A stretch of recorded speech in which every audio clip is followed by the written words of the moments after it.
Hi, my name is Angelica, and this is the Angelica Unfiltered channel where I talk about stuff and things that I cannot say because people are getting demonetized and I don't want to get in trouble. Unfortunately, one of you guys made me aware that the Fab Fatties did a podcast episode talking about the Yur Fat Friend film. In case you haven't seen every single one of my videos, which I don't blame you, there is a lot, I did do a review of Aubrey Gordon's Yur Fat Friend documentary, and I also did a reaction to that. Unfortunately, the reactions are members only because I got into like a huge situation with everything.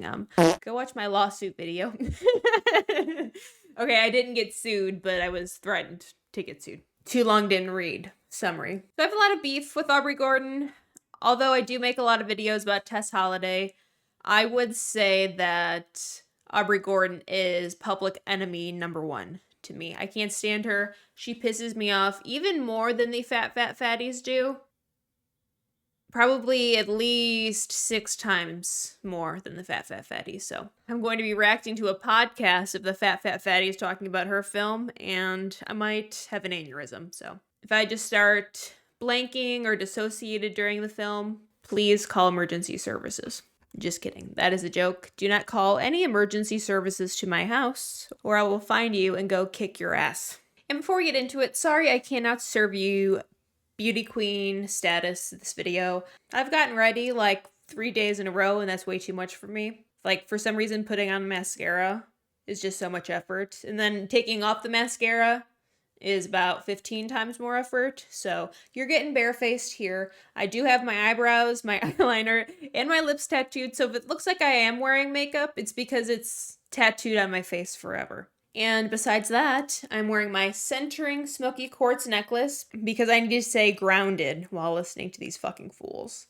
Then I'm wearing some grounding smoky quartz earrings too. I guess I should get my smoky quartz from back here.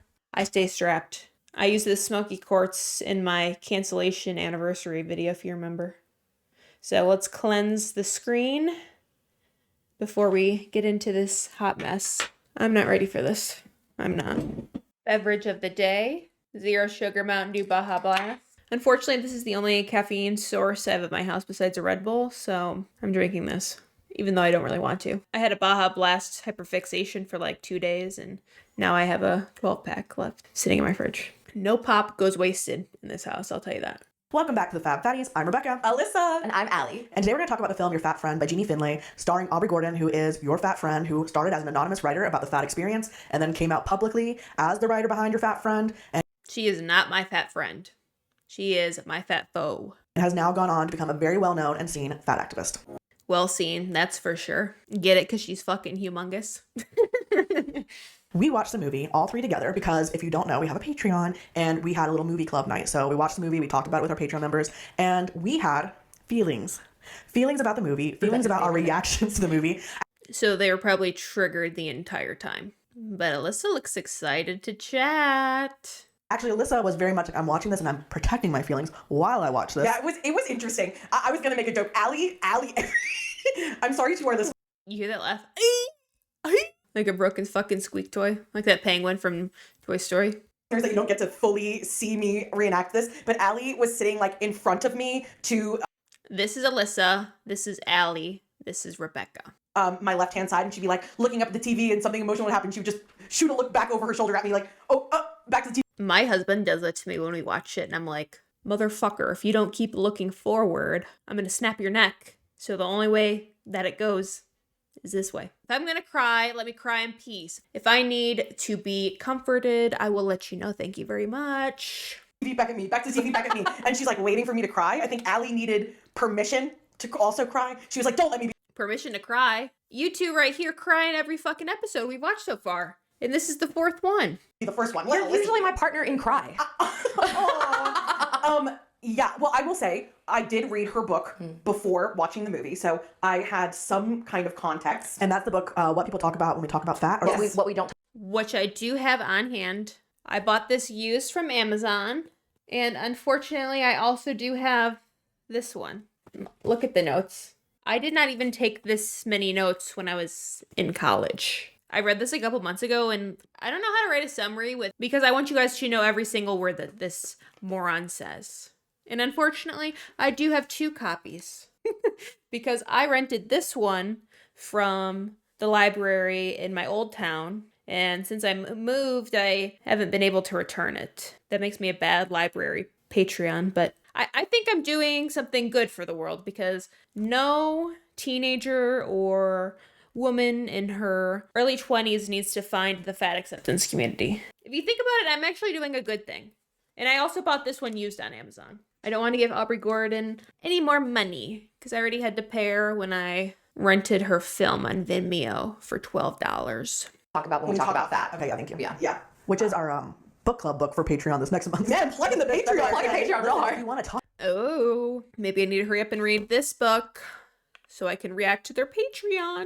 There's stuff to talk about over there. Yes, absolutely. So I think I had a little bit of an idea, and I know I have said this, and we haven't really seen it on the podcast because I really try and show up like vulnerable and authentic and be present in the moment. But like I can flip a switch, and for Girl is in fight or flight. most of my life, I just had the switch flipped to not feeling, and I think what Because you've been numbing yourself with food since you're probably 12 years old. was so off-putting for you guys watching is you were like, Alyssa is not in the room, right? I think in the Girl, you're in the room. We can see you. moment, it was funny because I was like, Allie, you're not going to get it from me. And Allie's like, no, we'll get it there. and I think maybe that's why it felt so unsettling is because I was not authentically there. I was not showing up. And Oh, I was showing up when I was reacting to this. My eyes were rolled into the back of my head the entire fucking movie because I was just beyond annoyed. I think it's for a few reasons, but mainly like, I just didn't want to feel it. I have felt it. I did not want to like feel the feelings that I have because I've never felt them in my entire life because I usually go to Burger King and have 6,000 calories instead of dealing with my difficult emotions. I have lived it. I didn't feel like sitting there and feeling triggered. Yeah. Okay, period. That's probably the fucking realest thing she's ever said in this whole podcast. Well, I think this has come up before when we talk about like fat media and such. It's like, you're kind of like, why would I watch it? I've lived it, right? Yes. Whereas for me, watching other people's fat story does allow me, whether it's fiction or not, right? Obviously, this is more of a documentary. I do like to watch it because me living it, I'm not always super self-aware unless there's moments that bring my fatness to like the center of my vision. And I do very much so feel. So she watches cinema about super morbidly obese people, so she has more things to pinpoint in society and blame for all of her issues. Gotcha. Like fatness is a core identity of mine, but Yeah, we know that. That's how it is for everyone in the fat acceptance community. No personality, just fatness. Fatness and food rule their entire life. I'm just out doing other things. I'm not constantly thinking about it, and I'm not constantly taking time to analyze that experience. And obviously, Yeah, she has a life. She's not a fat activist 24/7. Like, I don't know what you guys expect from her. the podcast gives me a space to do so. But so media is a time for me to like stop, see it from an outsider perspective versus just a lived in body of it, right? And that does help me. It helps me see it from a removed stance. Yeah, for sure. What about you? I mean, obviously, I kept temp checking you because I'm like, well, I'm feeling things. Is nobody else feeling things? I can't count on you to feel things. I mean, She was looking at Rebecca. She has BPD, so she feels things very strongly. She was looking at Rebecca. we can count on Rebecca to feel things, just not outwardly show that all the time. And I Rebecca is more like Stonewall, and she'll like put up a fight. have a hard time not showing my feelings. My face does not lie. So I think that's why I like kept temp checking you, Alyssa. And I was like, are you gonna? No. Are you? No. Okay. Well, fuck me then. I'm just gonna sit over here and pretend like everything is fine. And then finally we got to the end of the movie and I was like, like That's when you cried? When Aubrey Gordon did her fucking meet and greet? I fucking open mouth sobbed because I just because you know what the thing is, like none of it was new to me. You know, Yeah. none of it was new to me. And Yeah, because they all just experience such hardships every single day. They're discriminated against every single day. They're oppressed every single day. So they didn't really like learn anything new from Aubrey Gordon's documentary. and it still broke my heart. It broke my heart all the same, right? Like, yes, I was gonna make like a heart disease joke, but I can't think of anything. I live it. Yes, these are stories we hear again and again and again. And that should be a wake-up call for you, but instead, you're taking this as a moment to celebrate camaraderie. And I think for me, it is still just so, yes, it's so heartbreaking, but also I never thought that I would see this on my TV screen. Yeah. You know, someone who looks like me talking about these experiences that I've had. Fortunately, it is a indie film, so this was broadcasted on like NBC or something. in a way that is unapologetic, that is very much, flipping the script and saying like, holding up the mirror to the other side of it, right? And saying like, have you guys thought about this? Like, have you who haven't lived in our bodies and haven't had these lived experiences, have you thought? Almost every American probably has experienced these things because guess what? Say it with me, class. 77% of the American population of adults is overweight. You're not special, you're not unique, you're just like every other fat fuck in this country, including myself. Thought about this at all. And so it just really made me think, and it made me question a lot of interactions, like both, surface level interactions to very, very deep interactions with. All right, so she's developing some fat paranoia like Aubrey Gordon. Great. Fat acceptance is contagious, so I hope you washed your hands before and after consuming this content. We have Alyssa blinking with one eye, as she does. The family, with friends, with strangers, with whoever, and I think I felt both very seen and also just very hurt at the same time. Actually, while you were talking, I was like, yeah, I felt very seen, but I also felt a little exposed. Yeah. Please, carry on. Let's see why Alyssa was triggered the entire time. Yeah. Yeah, and that can be uncomfortable. One of the things that you just said that made me think about it is like, okay, yeah, I did watch it with fellow fat girls. What would it have felt like if I had watched it with a thin person? Because I don't know what their reaction would have been, right? Like, we're just watching it and we're like, yep. Like, it was so much of our experiences mirrored back to us, and I did not have to sit with the discomfort, which is the exposure part of someone who hasn't experienced it, because I don't feel exposed to fellow fat people. They know. They get it. They might. I feel like if anyone that was a healthy weight or someone that's thin that has never been overweight, specifically obese, they would watch they would watch Aubrey Gordon's documentary and be like, wow, your life is so fucking horrible. Why don't you do something about it? But instead of losing weight and healing, you decide to make a fucking career out of being a professional victim and a big fat loser. Feel differently about it. They might have internalized shame about it. They might have whatever it is about it. But I do. I'm now thinking, like, if I watched it with my thin friends, what would they have felt? And what would they have talked to me about it? And that would have been a much scarier conversation for me. And like, how would I be able to educate my thin counterparts? Yeah, for sure. Like, I even think about, I know that you had said that you had read the book prior to watching the film. I had not. So I literally just finished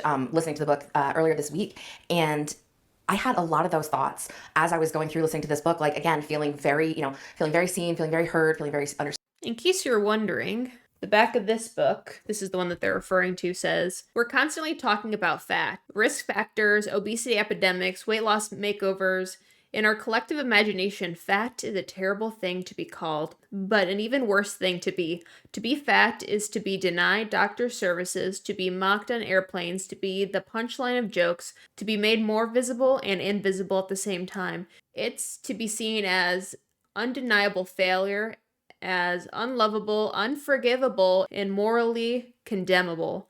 And what we don't talk about when we talk about fat, Aubrey Gordon unearths the cultural attitudes and social systems that have led to people being denied basic needs because they are fat. She pushes the discussion beyond self-love and towards authentic fat activism, which includes ending legal weight discrimination, providing equal access to healthcare, and increase access to public spaces, and ending anti-fat violence. I'm not done. This explosive indictment calls on all of us to create a tectonic shift in the way we see, talk about, and treat our bodies, fat and thin alike. So pick up your copy now, kids. Not. Stood feeling very validated, and at the same time, I'm like, yes.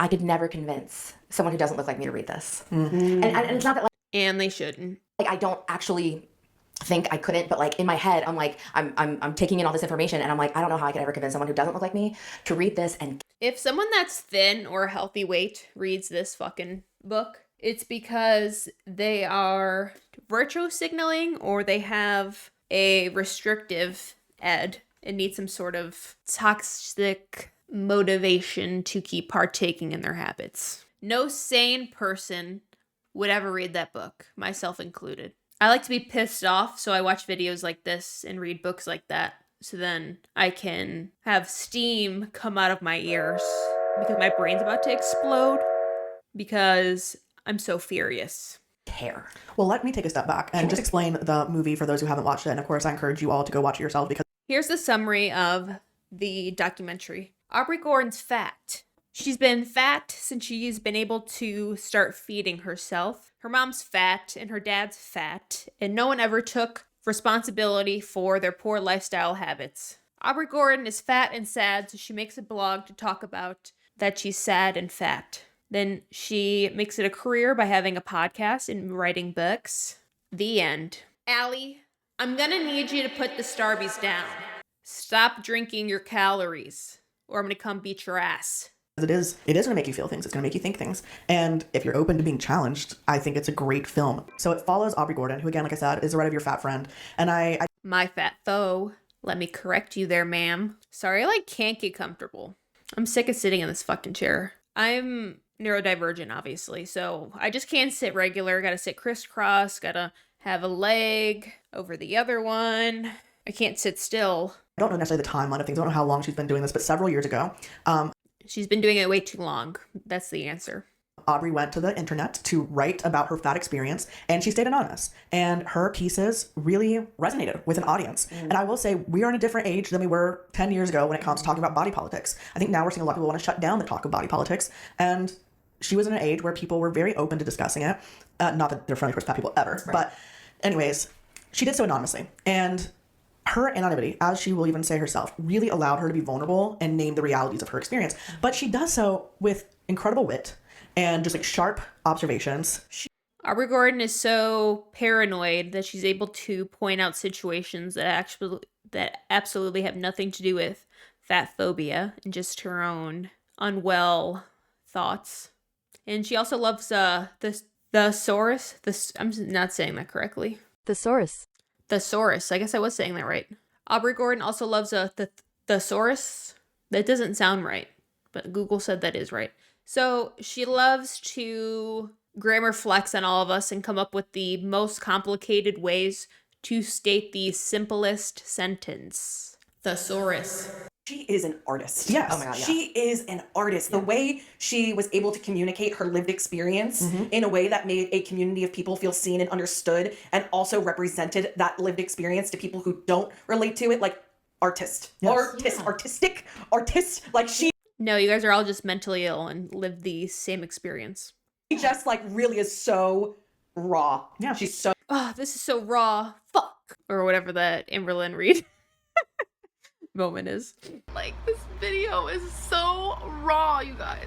Fuck me. Damn.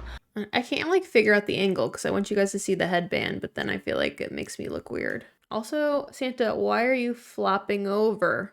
Stand up straight. good at what she does. I know you're gonna keep on, summarizing for us, Rebecca, but I was gonna say, there was this one moment I remember in the movie where all three of us were like, oh my God, right? Because it was literally the way that she said something where she was just we're not expected. And it was just that simple line, right? I think she's referring to that fat people can't fit into public spaces like bus seats or movie theater seats because they're 450 fucking pounds and they're made for the average person, which is unfortunately not that large. Right, and I'll let you continue so you can educate on what that was if you remember.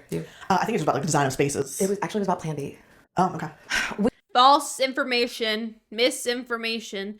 You can still take Plan B even if you're above the weight limit. Insert information here. And then Aubrey says it's not guaranteed to be effective over 155 pounds if you take the morning after pill. And I looked it up, and this is about Plan B.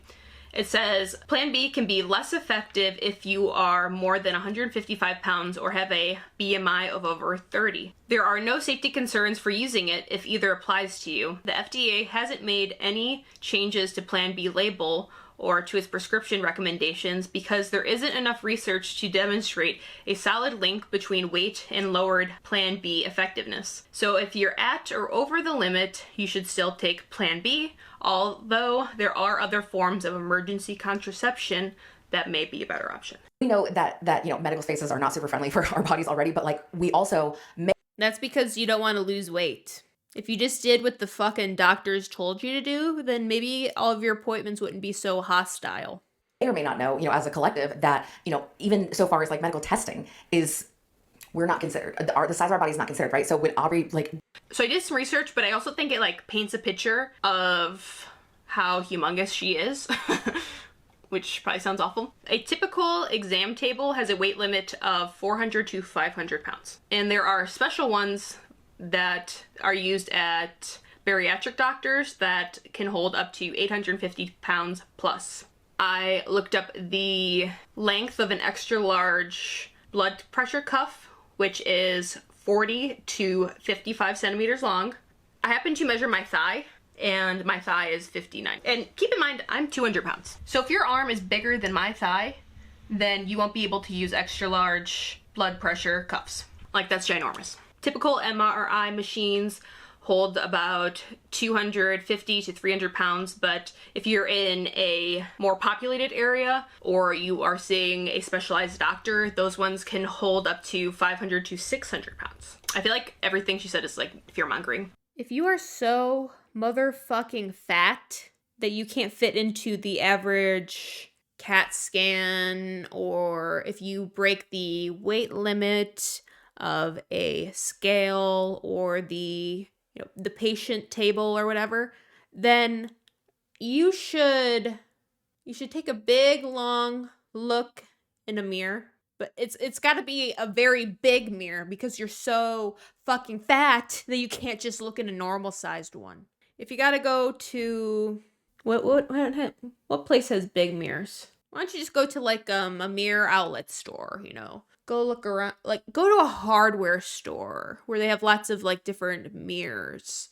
Go to the mirror department in a Lowe's. Hopefully they have one that big for you, maybe like a 10-foot wide by like 6-foot tall. I mean, you guys aren't that tall, so there'll hopefully be enough room for you to see how humongous you are and do some reflecting, because you are so rotund that you break the weight limit on multiple different devices at the doctor's office. Please and thank you. Drop that bomb of like, yeah, Plan B is not effective for people over 250 pounds. We are not expected. I think it was even 150 pounds. Maybe that's what it was. Yeah, it was 150, which I thought was crazy. Yeah. Misinformation. I think. But for her to say that, like, that literally took me. And I don't blame them for reiterating this information. I mean, they should do their own fucking research. But they're just believing the word of Aubrey Gordon. And the things that Aubrey Gordon says is just 1000% the truth to anyone that's in the fat acceptance community. People in the fat acceptance community think everything she says is the gospel. Aubrey Gordon is the second coming of Christ. She is the Messiah for the super morbidly obese. People get down on their hands and knees and pray to Aubrey Gordon because they all have the same ED and they refuse to get better. To a place of like, oh my God, yeah. Like, literally just taking it to that like simple of a, well, surely nobody who looks like us is going to need Plan B. We don't expect them to need this. We know big girls be fucking. We got some SSBBWs on the internet. We know y'all be fucking. We are not expected. Yeah. We're not expected at high-end restaurants with their little weird seating. We're not expected on an airplane. What high-end restaurants are you going to? Olive Garden has booths. You could fit your fat ass in one of those. To be traveling. We're not expected at luxury resorts. We're not expected in Abercrombie. We're not expected here. We're not expected there. And that's why we're not in your Abercrombie has plus-size clothing now. Marketing. We're not in this. That's why we're still, nope, I'm going to rant. Okay. I'll let you go back to your summary. Okay. Yeah. Yeah, so. All right, go on and rant, Allie, because whatever you say, I can fucking debunk. Because everything you just said right there was a pile of baloney. It does follow her from the process of writing anonymously to coming public. And she went public because she got a book deal. And like at that point, it's like, are you going to own this? And she decided. Which I thought was very interesting that she somehow had the clips of the whole process. If you thought you were going to be like some anonymous writer your whole career, why would you like just start taking little clips of yourself? I don't know. Food for thought. Mountain Dew Baja Blast Zero for thought. To own it, but it was a very scary experience for her. The documentary does cover the times of COVID, so you see some of that reality of her. Yeah, so you see Aubrey Gordon going to the pharmacist and requesting an epidural-sized needle for her vaccine because her arm is as big as my fucking thigh, and I weigh 184 pounds. Then she goes to CVS to get her COVID booster, and Aubrey talks about how the vaccine is less effective on fat people because the needle is not long enough to get to the muscle. What would you know? She gets there and is surprised the pharmacist actually knows how to do her job and is knowledgeable about needle length and knowing that she needs to use a longer needle for Aubrey's big fat arm. Her big fat arm is so fat, her arm has fat rolls. Then there's a little podcast clip of them talking, and they talk about how it's so amazing the pharmacist is doing their job, and jokes about how she probably listens to the Maintenance Phase podcast. It's almost like healthcare providers know what they're doing and are knowledgeable about the subjects they're talking about. And they don't need super morbidly obese Aubrey Gordon to tell them how to do their job. Actually, I weighed myself today 183.9. But yeah, my thighs are still fucking big, and Aubrey Gordon's arms are somehow bigger. Experiencing that. But also when she went public, at first trolls figured out who she was and relentlessly spread her information and said disparaging comments and put out. I want to say that I do not condone doxing. I don't think it's a good thing. No one should have spread Aubrey Gordon's like private information, like her address or like her job around. But if they figured out who the fuck is writing Yur Fat Friend, like, sorry, people have internet footsteps. Like, people can just figure out who you are. But no address leaking. I don't fuck with that. Even though Aubrey Gordon like literally showed where her house is and what the floor plan of her house is in her fucking documentary while she was talking about how she got doxxed. I was like, okay, well, why are you showing all this shit then if you're so scared for your safety? Put out her address and such. This is why we joke so much about Alyssa doxing herself, but like there are truly terrible people out on the internet and like they don't need to know things. Yeah, and I experienced that really for the first time after watching this movie and like oh, she doxed. Spill the beans. Finding a video that was solely about me and that's not doxing. That's not doxing. That's commentary. just attacking my vulnerability. And attacking her vulnerability. What heartless soul would ever critique the things that Alyssa has to say? 1,000 words just ran through my head. Shameful, hurtful, disgusting experience that all was. Because you dared to go public. You dare to be public. Well, if you put stupid shit out on the internet, people are going to say stuff about it. I wonder who made a video about her. Maybe I'll have to do some research. You dare to talk online. You dare to share your experiences and not perform shame. Yeah. And not perform shame. Do you perform shame or do you just feel it? Or am I just being semantic? Quite frankly, we have performed shame in lots of ways. Yeah, I think. Well, not enough of it because you're still fucking 350 pounds as a woman. I think like the thing too, like you just find one little piece that haunts. And like for me, it was just like, supposedly this girl has an eating disorder. Restrictive eating disorder. I mean, that's what they say about. Yeah. Supposedly you do, even though you are as white as you are tall and you don't eat. Like resident of the channel, Tess Holiday. Tess Holiday claims to have atypical Anna, but she keeps a fucking sandwich in her carry-on bag that she drags to and from every drive-thru, along with 35 fun-size Snickers. Give us a purse tour, Alyssa. What's in your purse? I would hate to assume it is something very similar to Tess's. Tess Holiday. Like and I'm like, oh, so like people actually think by looking at me that I am lying about a diagnosis I have and an yeah, unless you do photosynthesis as well, just like Tess Holiday. But I have a feeling that you have BED, and when you restrict yourself, it's just one part of the cycle. Because what happens is people restrict. There you go, I'll put it up on the screen on the side. You restrict, and usually it's a very unhealthy amount of restriction. Like eating 500 fucking calories a day. And because you get so deprived, you start to obsess over food. That's all you can think about. And then you finally give in to yourself and you binge. And then you gain weight and you feel guilty about what you've done. And then you restrict again. And you go around the same fucking merry-go-round until somehow maybe you heal enough to get off. But you lie to yourself and your doctors and you just talk about how you restrict. You don't talk about any of the other spots in the cycle. And that's why when people the size of the Marshmallow Man say they don't eat, we all roll our eyes. experience I have and something I struggle with. And I say this under this context to say, I can't even imagine the level that Aubrey Gordon experienced because this one YouTube video rocked me. Yeah. Like the level Stop watching videos about yourself. But you guys are obsessed with the haters. of I just felt attacked, and it was one person and people who watched it in comments. Yeah. I mean, she had it on a much bigger scale. It was huge. And I was thinking like a big YouTube channel made a video about her, but maybe she meant on a bigger scale, like Aubrey Gordon had to go to the zoo to get weighed, and that's what she meant. I'm just kidding. Aubrey Gordon just got more hate than her. the thing is like, they went after her because her message was working. They went after her because people liked what she had to say, and they didn't. No, people went off on Aubrey Gordon because she's a fucking moron. And she's unhealthy and fucked in the head. And she's enabling other people who are fucked in the head to not do anything about it. She deserved any of that recognition. You know, like, I just think if you think we're convincing people to stay fat, you're giving us a lot of power and credit. What I wouldn't say just you guys, but the whole momentum behind the movement encourages people to stay fat. I genuinely believe that if I never discovered the body positivity, fat acceptance movement, then I probably would have lost weight earlier. But because I found a comunidad full of other fat, fucking insecure, mentally ill women online, I was brainwashed into thinking it was fine to be 272.8 pounds.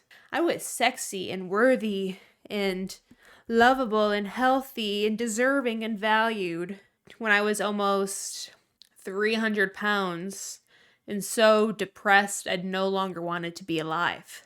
The only thing that kept me going throughout the day was making cringy ass TikTok videos and trying to convince other women to love themselves. Every little droplet of fat acceptance content, like this stupid podcast, fuels the fire. Yeah, they have 1.5 thousand subscribers and their videos get a couple thousand views. I understand that doesn't seem like a lot. I think they have like a bigger following on TikTok, but it's like every little drop of gasoline matters to the fat acceptance fire. And just because someone isn't actively participating in fat acceptance doesn't mean that they aren't being affected by the rhetoric that's spread around in this community. People that know nothing about fat acceptance still talk about how they can be healthy at any weight, you know, or how their genetics make them fat, or they can't lose weight because of PCOS. Their rhetoric is not staying just within their community. It's taking over society. What we're doing is we're talking to people who are fat, who have been fat, who've probably tried to not be fat, but they're still fat, and they get to be talked to. I'm so sorry, but like, they get to be an audience. We get to expect that. I actually saw a hilarious video on Instagram. It was a gay guy, and he was like something about people being afraid to bring their kids to drag shows. And he was like, I watched a bunch of heteronormative people kissing through Disney. It didn't make me straight. Exactly. Those are literally actually two separate things. I mean, I go to drag shows every once in a while. I support the queens and what they do, but sometimes in those drag shows, the queens literally like rip off their fucking clothing and they're like in something a little scampy. And then like Beauty and the Beast share a kiss. I think it's a little bit different, in my humble opinion. Like, no, I think that's like the thing, right? Like, I don't know where I was going with that. Sorry. Also, a lot of drag shows are at night when kids need to be sleeping. It's just like there is this like this very gross idea. And they're also at like clubs and bars. Don't bring your kids to a fucking club and bar. You gotta be like 21 to go. That like we're trying to indoctrinate people and, Yes. and we're promoting obesity, we're glorifying obesity and telling people just You are. You guys are just fat, fabulous. I want fabulous. Did you forget that part of your username?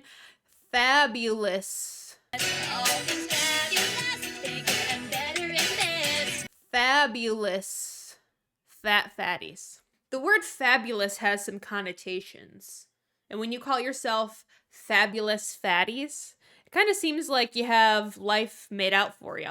just go and, you know, eat McDonald's all day long and gorge themselves all day. It's like, no, we're not. All we're doing Yeah, she's going to fucking Starbucks, not McDonald's. You think she drinks that cheap-ass coffee? is sitting here and telling people who look like us and people who don't look like us that, like, no matter what you look like, everybody deserves human decency, some dignity, some human. respect, you know, maybe depending on who you voted for. But I just, at this point, like, honestly, I'm not even sorry about saying that anymore, but Yeah, if you voted differently than Allie, then You deserve to be deleted from the planet. Also, if you don't believe in fat acceptance, you also should be deleted from the planet. If you share different beliefs from any of these idiots, then you no longer deserve any respect or dignity. Hear that right? They're all dictators. Just like, and the thing is that really, I mean, there were themes of this in the movie, but even more so in her book, what we don't talk about when we talk about fat, was how, Like, do you think she could have like made this easier to say? Like, this is such a tongue twister. Like, couldn't it just be called like things we don't discuss when we talk about fat? I feel like the editor could have taken out about 6 words from this title, but Aubrey Gordon loves to speak in word salad, like she's getting paid by the fucking word whenever she makes a novel or speaks. it really is very telling that these people who make content like this, Hi, that's me. And you're a viewer who watches content like this, so whatever she says about content creators that make this type of content also applies to you. You're also rotten like me. not like us, but people who make really disgusting, like anti-fat content, who troll the comments, who, just look for ways to be absolutely terrible to fat people. They do Oh, yes. What I say is absolutely terrible to fat people. It's bullying, it's mocking. Oh, some of that might be true. it because it's the last socially acceptable place that they can, right? They're not Yeah. Fat people are still allowed to be oppressed. allowed to be racist. They're not allowed to be homophobic. They're not allowed to be this. They're not allowed to be that. It is socially acceptable. Yeah, that's why I'm fat phobic, because I'm not allowed to outwardly express how racist I am. I think someone should let my husband know, because he's a different race than me. But it actually doesn't matter the color of my fucking husband's skin, or his weight, or his income, or his ethnicity, or anything like that, because that's not something I'm hyper focused on. I see my husband as a full human being, unlike people in the fat acceptance community that only see people for their demographics and labels. To be fat phobic, it is socially acceptable to be anti-fat. So I would venture to guess that these people probably are racist. They probably are homophobic. They probably are a myriad of really terrible things. But I'm fat phobic, but I'm not racist, and I'm also not homophobic or classist or ableist. Like, I would probably say at least half of my friends are gay, bi, lesbian, and or trans, non-binary. Like, the things have nothing to fucking do with each other. And in Aubrey Gordon's book, in this part of her book, it says, Myth 20, anti-fatness is the last socially acceptable form of discrimination. Aubrey Gordon does not like this statement. And you know why? Aubrey Gordon has this much self-awareness, and she says that statement holds an immense amount of privilege and dismisses the pain of people that are actually still being discriminated against to this day. Because saying that fat phobia is the only socially acceptable form of discrimination implies that there is no actual discrimination going on, when, quite frankly, there is. Lots of racism, misogyny, sexism, xenophobia, classism, anti-Semitism happens every single day. You thinking that your doctor is fat phobic because she told you to lose weight for the 105th fucking time is not the same thing as people being oppressed and discriminated against. You not being able to find your size at a clothing store is not the same amount of oppression as someone that's disabled not being able to get married because they'll lose their benefits. You weighing more than the weight limit on a city bike is not the same thing as someone putting in a job application and getting ignored because their name isn't Bob Smith. Those are examples of true bias and discrimination. You just make poor lifestyle choices. You can change the fact that you're fat as fuck. You choose to buy these bad groceries and go through the drive-thru and order DoorDash. People don't choose to be born with certain disabilities or diseases or disorders or the color of their skin or where they're born or where their parents are from. No. No, they do not. They get to be anti-fat because that's still socially acceptable. So it's like, my world sucks. And because my world sucks, I'm going to come over here and make your world suck because My world doesn't suck. I'm actually doing a lot of things that you probably wish you could. I have a successful YouTube channel, unlike you guys. I am able to lose weight, unlike you guys. I think it's unfair. Yeah, I mean, everything you listed, right? It all is on the basis of judging someone based off of one thing that you see. And I do want to just acknowledge One thing that we see, well, we see your fucking fupa and your chin and your thighs and your cankles. That's a handful of things that we see that helps us identify that you face fuck yourself with food. really quick that I've heard the whole, like, this is the last acceptable thing, and there's a lot of pushback on that because racism is alive and well and very She has a black boyfriend. She talked about that in the Thanksgiving episode. She's probably a little bit more sensitive to the race topic because she actually has someone in her life that unfortunately has or does face oppression or discrimination. acceptable in lots of places. 100%. But with her Yeah. story, it's not just about her coming out and like facing the public. It's also about her and her family, the people who know her, and how they react to her work, how they think about the fact that she's sharing stories that has their influence, their actions as part of it, specifically her parents, and Which they don't know because they don't read Aubrey Gordon's blogs. and how you can be someone who is a voice in a community that is recognized, and yet the people who know you best might struggle to do the same. And I think that's the part that really, like, I when we finished the movie, you know, I'm like ready to talk about it. I'm like, what do you think about this? What do you think about that? I just really like hung up on the parents thing. And the parents thing is Both of Aubrey Gordon's parents are overweight and they've struggled with weight their entire life, like most of us. something that we've brought up in some ways before. Like, we've talked about, like, our parents are doing the best they could. Not always. Some parents are doing the best they could with what they knew. Her giggling because her dad died at 650 pounds. What does it mean as an adult to talk to your parents about what they did and to have them do some self-realization around it? You know, like her It's called growing the fuck up. You women are in your mid-30s. I get it. Shit happens. I've had a lot of trauma in my life as well. It's not your fault that bad things have happened to you, but it's your responsibility to heal and get over those fucking things. If your feelings were hurt because your mommy put you on a diet when you were 12, because you had to borrow her underwear because you were so fucking fat as a kid, you guys shared the same lame Bryant wardrobe. Luckily, because you are an adult now, and that was over 20 years ago, you should build a bridge and get the fuck over it and take some accountability for what's going on in your current life. Because I don't know about you guys, I'll be 29 in March. Everything that happened in my childhood is getting vaguer and vaguer by the day. The brain can only store so many pieces of information, including memories. So what happened in my childhood is becoming less prevalent every day. Guess what? Both of my parents are obese. At one point, my dad was 450 pounds. Couldn't breathe, was having heart problems, was pissing blood, binge eat everything in the fucking fridge every time he got drunk, which was multiple times a day. Guess what? I'm out of the house. I've detached myself from the horrible, stupid, crazy shit that my parents did. And one of them still does. I'm not going to live my whole life bitching and moaning about my childhood. Yeah, my childhood has made me the way that I am today.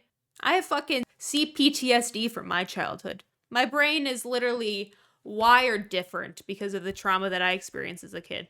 But I'm not going to let that hold me back. I don't know why I feel so much more wiser than these women, and they are almost 10 years older than me. My dad was like, he was physically there, but not mentally and emotionally there. My mom did as much as she fucking could, raising me and my siblings while working 2 jobs. I know that she wants to go back in time and fix things, but unfortunately we don't have time machines.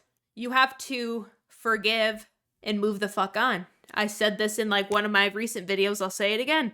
The serenity prayer. God, grant me the serenity to accept the things that I cannot change, the courage to change the things that I can, and the wisdom to know the difference. we can't choose our parents. We can't choose our childhood. We can't go back and change things that happened in the history of our life. But we can change the future. Work on yourself now to have a better tomorrow. Oh, you got bullied for being fat your whole life? Okay, what are you going to do about it now? What are you going to do about it now? Like, the thing with Aubrey Gordon, it's like, she's literally like 40 something. Are you going to be bitching and moaning about your childhood until you are elderly? I mean, she's not going to make it till she's 80. So are you just going to bitch and moan about your childhood for the rest of your entire life? You sound pathetic. I'll be the first one to say that. And if you're hearing this too, if you are fucking 40 years old and you still bitch and moan about things that happened over 30 plus years ago, look in the fucking mirror. Why can you not get over that? Why are you so fucking hung up on things? I get it. Horrible things happen. I get it. You are traumatized from something, but you have to let that the fuck go so it's no longer holding you prisoner in your life. Don't you want things to get better? Like, don't you want to experience happiness and good things? Don't you want to succeed? Don't you want to accomplish things and have hobbies and love life and be actually excited and happy to wake up? Like, have an actual genuine fucking smile on your face? These women don't. The only time that these women raise their cheeks and do a little grin is after they have some fucking hot fudge sundae under their tongue and get a dopamine hit because they get high off of sugar. Oh my god, I can't stand these women. Mom seemed to really be able to both hold space for why she did what she did and kind of giving herself a little bit of grace of the choices she made while also acknowledging the harm done on Aubrey. And I really have to applaud her mom for voicing it. Hell yeah. Also, Aubrey Gordon weighs as much as her parents combined. I'll just leave that there. Yes. I think there was such a contrast between her mom and her dad with the emotional maturity that they were able to Show. for her, right? Mhm. Where Her dad is so sick of the bullshit, and her mom just tries to be nice to keep the peace. Aubrey Gordon's mom's trying to keep the 20 peace because she doesn't want to see her 40-year-old daughter throw a fucking fit. where they're both aware of Aubrey's work, Aubrey's mission, Aubrey's thoughts and feelings and everything around, the narrative that is our But they actually don't know what the fuck she says because none of them read her blogs because they have to deal with Aubrey Gordon on a daily basis. And texting and calling her is already so much pain that they can't stand to get on their laptop and read the dumb shit that she puts on the internet. bodies, right? And one of her parents still allows, not only allows, but still kind of furthers that very tired narrative around her. And one of her parents says, Her dad. yes, I did do the best with the information I had at the time, and I know now I was wrong. No, that was her mom. Her dad, doesn't give a fuck. Her dad's like, oh, I got this birthday cake with sugar-free frosting because you're fucking pre-diabetic and don't do anything about your health. And then Aubrey Gordon throws a tantrum. I know I harmed her, right? And that's all we fucking want. That's all we want from our parents. Mom, that's all we fucking want, right? I'm not asking you to go back and change the past. Stop making your parents the villain of your story. Get over yourself. If you make your parents out to be a villain, that automatically makes you the victim. I'm not a victim. My parents did what they fucking did, okay? I have a great relationship with my mom. Me and my mom are very close. Me and my dad, he's my dad. No, I'll just say that. But it's like, okay, how old are you? How old are you? You can only blame your childhood and your parents for so long. And the worst thing that happened to Aubrey Gordon when she was a kid is that she went to fat camp. She comes from a very affluent family. She has a great education. She has experienced no hardship in her life besides that she can't close her fucking mouth because she's addicted to consuming food. You can't. We don't have a time machine. That's never what I'm asking. I'm asking for you to take a look at it and just say, I realize I did you harm. And what is that going to do for you? Are you going to magically recover from your BED because your mom said sorry? No, I'm sure you're going to find something else to sit there and loathe about because you're a perpetual victim. Nothing bad in your life has ever been caused because of your personal actions. Life is just happening to you. You are not participating in it, right? Go on, carry on. Change my current behaviors. You know, Maybe. her dad was interesting to me. I think he's very much what a lot of us experience in our relationships and our lives, who love us and yet don't understand us. And, you know, he often, what I thought was interesting about her dad is in almost every scene that he's featured, he's making food for them. And obviously, Because Aubrey Gordon doesn't want to fucking hang out unless she has a fork in her hand. She pretends to go on a walk in donut leggings, but that's it. food is a big part of his life. You know, he was making specialty foods, like recipes that needed time, and he was very interested in the preparation of it, right? He's like 60 years old and retired and has a lot of money. It's his hobby. Food is his love language. He obviously wants to feed his family and have them around. Every time they're at his house, they're gathering around a table, they're getting together. So food is such a big thing. And Oh, where's Allie? We're talking about Dad, so she's gonna cry about hers. he struggles to talk about food. He struggles to talk about Aubrey without feeling the need to acknowledge food and or her. Because she has issues with food. I don't want to call them failures. What he thinks she needs to improve on. He made little side What Aubrey Gordon can do to improve on her well-being. comments about her financial life. He made side comments, like whenever he made food. Aubrey Gordon is a Nepo baby, and up until a very recent time, her daddy paid for everything. He made sure to be like, this one's a gluten-free one, this one's a sugar-free one, which is helpful. Once he fixated on it, he said it over and over and over again. Because Aubrey Gordon weighs more than her parents combined. This one, you need this one, this one, this one. And I struggle with that because I think there is an element of care. He made sure to prepare food she could eat. Sure. He made sure to hopefully make it enjoyable for her. And yet an absolute, what's the word I want to say? Just like he put Surveillance. Again, with the paranoia. so much attention on her body, what she's eating, what she's doing with her life. And some of that God forbid a father care about his daughter. attention, I feel, should go back on him. Well, I agree. And we talked about this in a previous episode, right? We talked about this when we talked about, the kid on the bus who was mean to you. We talked about how my sisters were mean with my whole earwax thing, right? There's a difference between helping, quote unquote, helping So you don't know how to take care of yourself. We already knew that. and caring and actually caring, right? Because someone is like, well, Yeah. Her dad is concern trolling. I'm just trying to help you. When you're screaming something out loud at me that should have been a private conversation, when you're Her dad did not scream. Maybe she's referencing her own childhood. saying, oh, this is sugar-free, this is gluten-free, this is, you can eat this is okay for you, you can eat that. I got it. I understand you think you're helping, but do you care? Yes, that's why they're trying to help me right now. Care? And I think that's a really big thing for me and we've talked about this before, but like intent versus impact. I understand you don't intend to be cruel here. I understand that you intend to show that you care. But if I'm telling you that it doesn't feel good, that it hurts, then You don't do anything in your life that causes any sort of uncomfortable feeling besides walk. intent no longer matters because I'm telling you it's impacting me negatively. That's when I want to see that you care. You care that it's impacting me negatively. So maybe something needs to change. Yeah. I would love to. Yeah, you have to walk around eggshells with these three or you're going to be blocked. Which, this one right here has blocked her whole family because her sister texted a picture of ice cream to the group chat. To speak about the family dynamics that were shown in the movie. And I think the only way that I can do this truly authentically to myself and in a way that feels safe is I'm going to do what I do in therapy, which is I'm going to go in a direction where you feel like, Alyssa, this doesn't make sense. And then I'm going to try and bring it together. So I invite you along with I'm me. ready to journey. All right, buckle in your seatbelts, everyone. I hope you're prepared for the ride. Thank you. No, I swear I get called out in therapy all the time. They're like, okay, but like you're not answering the question. I'm like, I'll get there. Sometimes I just don't feel safe right away. And that actually is a perfect You're going to ramble until you feel safe. We are about a third of the way in the podcast. transition. It is about feeling safe. And I no longer want to be in spaces that I don't feel like I can just be. I have put in, wow, I feel it already. Oh, she's going to cry. Grab the tissues. I have put in so Much work to heal my relationship with food and eating. But then I go to my family, who's all Italian. We sit at the dinner table and they make fun of me because I have 8 meatballs, which is half of what they made. And now some people don't get to eat.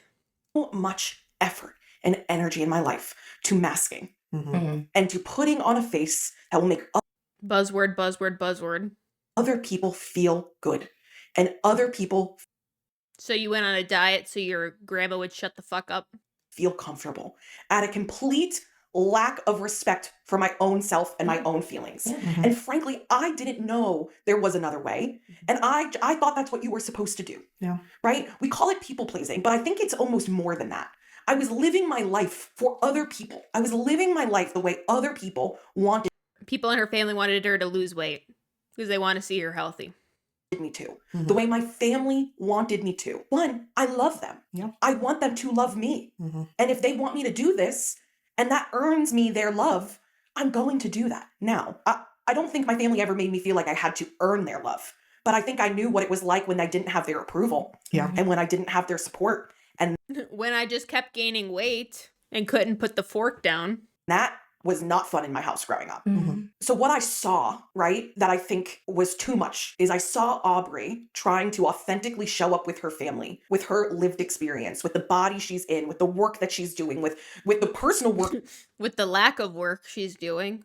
that she's doing, advocacy, and then also the public work that she's doing, right? And she is getting it. Why are they acting like she's like Jane Goodall or something, or Greta Thunberg? That's the activist, right? Not the director. And really, I felt in the movie she's preparing to get the response from the world. And yet I felt like the space she was in, she was still trying to carve out room to Well, she wouldn't have to if she wasn't super morbidly obese. bring that all with her. Yeah. And that is what feels so heavy when we talk about like family and family dynamics, because there's an aspect of, I need you to do your own work so that I can just show up as myself. And also, it's your work and it's If you are triggered by the things that people in your family say, or anyone in general, that's your issue. You need to find ways to cope and calm yourself down so you're not hyperventilating because someone asked why you're getting a second plate at Thanksgiving. it's your internalized fat phobia, and you can choose to not do that work. But like Your internalized fat phobia. that ultimately is going to affect our relationship. That's why I'm sorry I'm getting like emotional looking at you. But like at what point do you say like It's enough.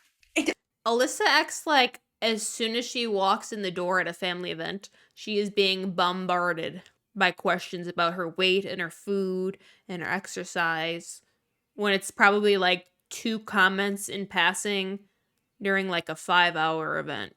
you have to stop masking. You know, like I just don't even have the energy to pretend Maybe you'd have more energy if you ate whole foods and actually got proper sleep. anymore. That when I show up to a family gathering that my aunt's making comments about the way we look in something or the way our bodies are, like I don't have the energy to be like, no, shut the fuck up. I love you. I want you to love me. This is harmful. Just don't. Can't you just like brush anything off? Like if someone says something you don't like, then just go in the other room or something, or pretend you didn't hear it. Say it. Just don't say it. I'm not telling you that you can't believe this.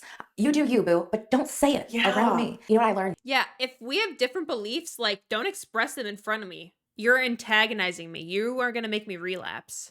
After I finished reading Aubrey's book, I went right They always talk about like surveillancing and policing when they're eating, or like people judging them for what they wear and what they do. And it's like, that you guys do the exact fucking things to people in your family. You guys can't hear anyone that has a different opinion than you. You can't stand anyone just making a comment about your outfit or what you're eating or your weight. Like, people have to carry around a book of rules when they hang out with you to make sure that you're not triggered. into another heavy book, which was a bad idea, a very bad idea. Oh, you did text in the group about this. We didn't get to talk Yeah, about it's it. okay, but Rebecca was like, oh, so you didn't take a break for a cozy murder book? Beautifully said, by the way. Oh, for sure. Beautifully Thank said. you. 100%. 100%. You gotta cry it out now, but Whew, Yeah, please beautifully do. expressed. Yeah. Oh, thank you guys. I needed that. Thank you. And actually, the book made me keep thinking of you, and I That was pathetic, Alyssa. I'm sorry. You're not gonna get a ass pat for me. I'm gonna talk to you about the books. I do think that you should read it too. Maybe you as well, but I do think that you should read it too. So it's by Stephanie Fu, and it's called What My Bones Know. And What a great title, by the way. but I think we've talked about this before. There's a book that's called The Body Keeps the Score, right? Fun fact, the author of that book is an alleged predator, which makes it even more sinister, because then it's like the whole book is about trauma, especially like physical and sexual. And then he's a perpetrator. The author of that book, Bessel van der Kolk, is a psychiatrist, author, researcher, and educator. He was fired from his job for allegations of bullying, mistreating, and sexually harassing employees. Particularly female employees, van der Kolk denies the allegations. And it's like, could it fucking not? Could you not? You know, but like the body keeps a score. The body remembers. Your body remembers. What So that's why it's important to heal. my bones know is about living with complex PTSD. We talked about this. That is something that my therapist did diagnose me with really at the very beginning of my sessions with her, my newest therapist. Which makes sense because she has BPD, and that diagnosis stems from a lot of trauma as well. In case you're watching and not just listening, it's the next day. All right, girls, where were we? With her, my newest therapist, on top of my borderline personality disorder. I'm not going to go into like what it is and everything, but there was something that really stood out to me in the book that, going along with what you're saying, she realized that most of her masking and most of her, people pleasing and all of those tendencies, yes, it was always about trying to make these people love us, right? But it was also trying to maintain some level of control. People with EDs have control issues. And with PTSD, you might also have codependency issues. It's something that I've also had to work on with my recovery. There's a book called Codependency No More. That's a really good book. I'm not sure. There might be like a second book too. Codependency is like another form of people pleasing. And it's like at some point, like people pleasing is a Survival mechanism. when you are living with someone or love someone that is in some sort of addiction, but it becomes a maladaptive behavior pattern once you are outside of that environment and you're no longer dealing with that. So that's when you see like the people pleasing and the unhealthy toxic behaviors. And unfortunately, like when you do have actual people pleasing issues or emotional codependency, you are part of the problem and you need to work on that in your recovery as well. Like I'll speak from my personal experience with my codependency. I am very much a control freak. I will anticipate if something will make someone angry or upset and try to derail that situation or reroute in case, in my opinion, someone might accidentally get upset if a certain situation happens. And it's like I don't need to be like anticipating on my toes, like constantly thinking about like what's going to happen if this is going to make someone upset and if I should do this instead, or like, and at the end of the day, like that is being controlling. And I'm someone that, I mean, it probably doesn't seem like it because I act like I don't give a fuck about what people think about me on the internet, which I do to a certain extent, but in my personal life, like I've gotten a lot better at this, I will say. I cannot stand when someone else is upset, whether that's angry, sad, annoyed, irritated. And even if it is something like totally out of my control, like the weather or traffic or, someone cutting someone off while driving, like things like that, I feel like it is my responsibility to make someone feel better or like make sure those situations are avoided at all cost so no one feels negative emotions, because when someone else feels negative emotions, I feel like it is my fault and then I have to do something to make that person feel better. And it's like literally actually none of that is my responsibility, but I can't stand feeling a negative emotion, so I try to make sure no one else around me is in any sort of uncomfortable situation, which is really bad because it's like, not only do you like start to baby people, you think you can control every aspect of life. And, like, I'm not God, I'm not the universe, I don't have fucking superpowers. I can't control the entire world. I can only control myself and how I act and how I react to things. If people are going to be annoyed or pissed off or sad, people have the right to do that. And if people feel those feelings, I don't also have to feel those feelings. Like, people and their feelings are separate from myself, but I often take those on. I'm an empath. I can't help it. Just kidding. I'm more than an empath. I'm also a control freak. I'm very sensitive to energy and other people's feelings. I feel like with therapy and getting on the right medication and stuff, I've been able to build up a higher tolerance and like set boundaries with myself, so I'm not just trying to like make sure everyone's okay, be the fixer. See, I relate to these women. I like a lot of the same things as these women. I'm similar to these women. It's just the fact that they're in fat acceptance that makes me strongly dislike them. Because if I put on a mask that I think you'll love, I'm doing what I think I can do to control the outcome. Yes. Right? And I think that's what's Me and Allie could be like sisters. We have so much in common. Except I've decided to lose weight. I mean, my dad isn't dead, but he's also at one point been super morbidly obese, 450 pounds. I have a lot in common with Allie. We could be gal pals, but she's in fat acceptance, so we can't. We have different mindsets. so hard about the work that we do, right, is that we did try. We have tried and tried and tried to control the outcome, right? Alyssa just didn't fucking eat, right? There were times I didn't But she also started eating again, obviously. eat. There were times I ate 500 calories a day, which doesn't really count as eating. There were times I was on keto, I was on Atkins, I was on this, on that. I was treating myself out with fucking hormone shots. Like, I have done everything I can. Hormone shots. Does she have hormone issues? And see how all those things are fad diets? Atkins, Jenny Craig. Like, none of those are lifestyle changes. How about you just go for a fucking walk, drink some more water, leave 5 bites of food on your plate after you're done eating, and you'll lose some weight. Baby steps. Baby steps. To control this narrative, and I can't. I can't, This narrative. She can't control this narrative. You mean your fucking life? But like, I'm always going to be fat. And even when You don't have to always be fat. That's a choice. You choose to wake up and go through the Starbucks drive-thru. I know you go to Starbucks. We've seen your drink twice in 2 different podcasts. And you just don't get a silly little drink when you go to Starbucks. You either get cake pops or like a little egg sandwich. And then you probably do DoorDash for lunch because you didn't fucking pack yours. And then on the way home, you do some carryout. Those are all choices, whether you would like to admit it or not. You choose to get out of bed. You choose to brush your teeth. You choose to take a shower. You don't have to do those things. Those are choices. We choose to do multiple things over the day. There's a study that shows like adults make 30,000 choices a day. You can choose to make all of the worst choices possible, or you can choose to make slightly better ones and get better slowly over time. It's not that difficult. You don't have to go from 0 to 100. You don't have to be perfect. That's the great thing about life. Humans are not perfect. We make mistakes, but we can learn from those mistakes. I was at my slimmest, quote unquote, slimmest, I was Slimmest.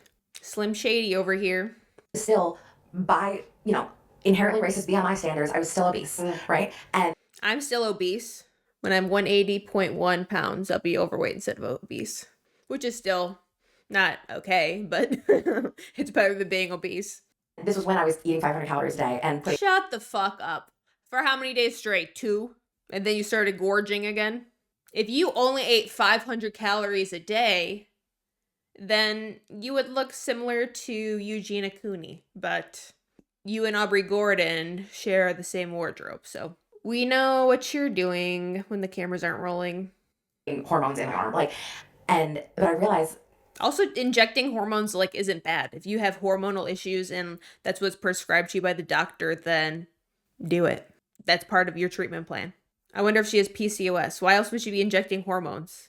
Unless she's gotten a hysterectomy or something. it really is just I was just trying to control how other people felt and other people's emotions. So it's I'm going to put on Or hormones, does she mean a GLP-1 and she doesn't want to say GLP-1?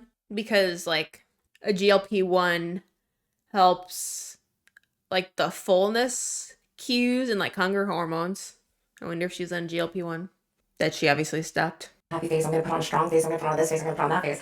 And then, I know we talked about this, but once my dad died, I lost the ability to put on faces for anybody, right? And it's very empowering, but it is also hard. It's hard because then you see who the people are behind your masks. When you can no longer function as who they needed you to be and start being who you need you to be. Yeah. It's hard. Yeah. You don't need this version of yourself. You need to run as far as the fuck away as you can from this. She's looking a little crazy. Gonna do this little screen grab. Like, does she not look like she's about to start crying or something? And listen, family dynamics are hard. I spent a year in therapy just learning about family dynamics, right? They are loaded within themselves. And then you add something like, internalized fat phobia on top of that. Right, internalized fat phobia is the reason that you have a fucking horrible relationship with your family. Continue, please. Like, family dynamics. We could do a freaking entire different podcast about family dynamics. One of the things I thought was most interesting, I will say there was this moment at the end that I think was supposed to be this feel-good moment of her dad like really recognizing, oh, she's doing something. And it's because he showed up to a book signing and she spoke and he saw how many people were there. And the impact. Yes. He saw the impact. Yeah. And that's really the point that Aubrey was making, right? Like, 1 million likes, I don't think it was that number, but like 1 million likes on a post is great, but actually seeing 100 people in a room show up for you had a different impact on her dad. And I don't dislike her dad. In fact, I quite find him. Yeah, because just seeing numbers is different than seeing people in real life. Like, to think that 20-something thousand people are subscribed to me is mind-boggling. Like, it's hard to grasp just seeing the number. But if I saw 20,000 people in real life, I'd probably, like, shit my pants. I find him to be very representative of a lot of people in my life. And I understand. He's a old white guy. I would say probably at least 65 years old. He doesn't understand the internet, let alone his super morbidly obese daughter that has an ED making a career on the internet talking about how she refuses to fucking lose weight. But like, I am not the center of people's world, right? They're not gonna know everything that's happening in my life. But what I thought was so interesting is like, you have a daughter here who is having a documentary maker follow her, who is getting a book deal, who is publishing said book, who you're having little get-togethers with where people are still saying comments about don't eat so much cake, whatever, And it wasn't until this moment that you saw her. It wasn't until he saw other people Right. appreciating her. But interestingly enough, not a documentary maker, not a book publisher, which you would think in his world where he's talking about her finances and stuff, that would matter a lot. Because I think a lot of, like, there's studies out there about fat girls, particularly, being very high academic achievers because that's where we find praise. And so, like, you would think the outside praise via the documentary or whatever would be that signal for him. And, I'm glad he showed up. Anyone could film a fucking documentary. We all have cameras on our phone. I'm filming with my iPhone camera right now. I know, doesn't it look so good quality? iPhone 13 Pro. I make YouTube videos. Anyone can make a fucking video nowadays. It's like really not that crazy. No offense. I'm glad he had that moment. I wonder in the long term how it's affected her relationship with him, because on her end, what I thought was interesting, and this is not a critique of her, I think this is self-survival, is here she is posting. What is her dad like supposed to kiss her ass now because she has like internet clout? Like, how do you want her dad to act? Like, to fucking get down on his hands and knees and kiss Aubrey Gordon's feet because she has a book deal? Like, Aubrey Gordon is his fucking daughter. Like, how do you want him to act? He's an old, retired white guy pilot. He doesn't care about any of these things. And respectfully, neither do my parents or probably most of my family. They don't understand this stuff. A lot of people don't even understand my business. I think when I tell people about my business, they're like, okay, so like you stay home and you pack like one jewelry order and your husband pays all the bills. No, that like, unless you're like behind the scenes or people tell you the nitty gritty details about things, they don't understand like how things are run or like what's going on. Her dad has paid for everything in her life, allegedly, in my opinion, up until like literally a year before this part of the documentary happened. He's just waiting to see how things go. Online. Here she is writing a book. And when she goes to her Anyone can write a book nowadays. parents, what I see is she can have the conversation with her mom. She cannot have the conversation with her dad. When she goes to her dad's house, Very surface she level. is quiet and unresponsive to all the little negs that come her way. Yes. To all the they're literally having a dinner celebrating her book. And Aubrey Gordon didn't talk to her dad for like almost 20 years. When you don't talk to someone for so long, then there's going to be a lot of like emotional distance between them. And then Aubrey Gordon talked to her mom that entire time. Obviously, they're going to have a closer relationship. I don't think her dad was really there that much because he was a pilot. But also I'm assuming, I'm just putting the puzzle pieces together. I watched the documentary 75 fucking times. I think he had an affair on Aubrey Gordon's mom. So there's a lot of disdain for him. And then he was never home. So then he was emotionally unavailable most of her life. And then he's gonna go and try and parent her now. So it's like she's just gonna shut down. The people attending, which were all older folks, which Older white folks. I think sometimes like I struggle with previous generations' views on body. And they're having dinner celebrating her, but meanwhile they're talking about dieting and they're talking about In a really callous way. in a way where she is cut out of the conversation. Oh, 100%. Okay, to stick up for these old fucks, Aubrey Gordon's career is talking about weight and fatness.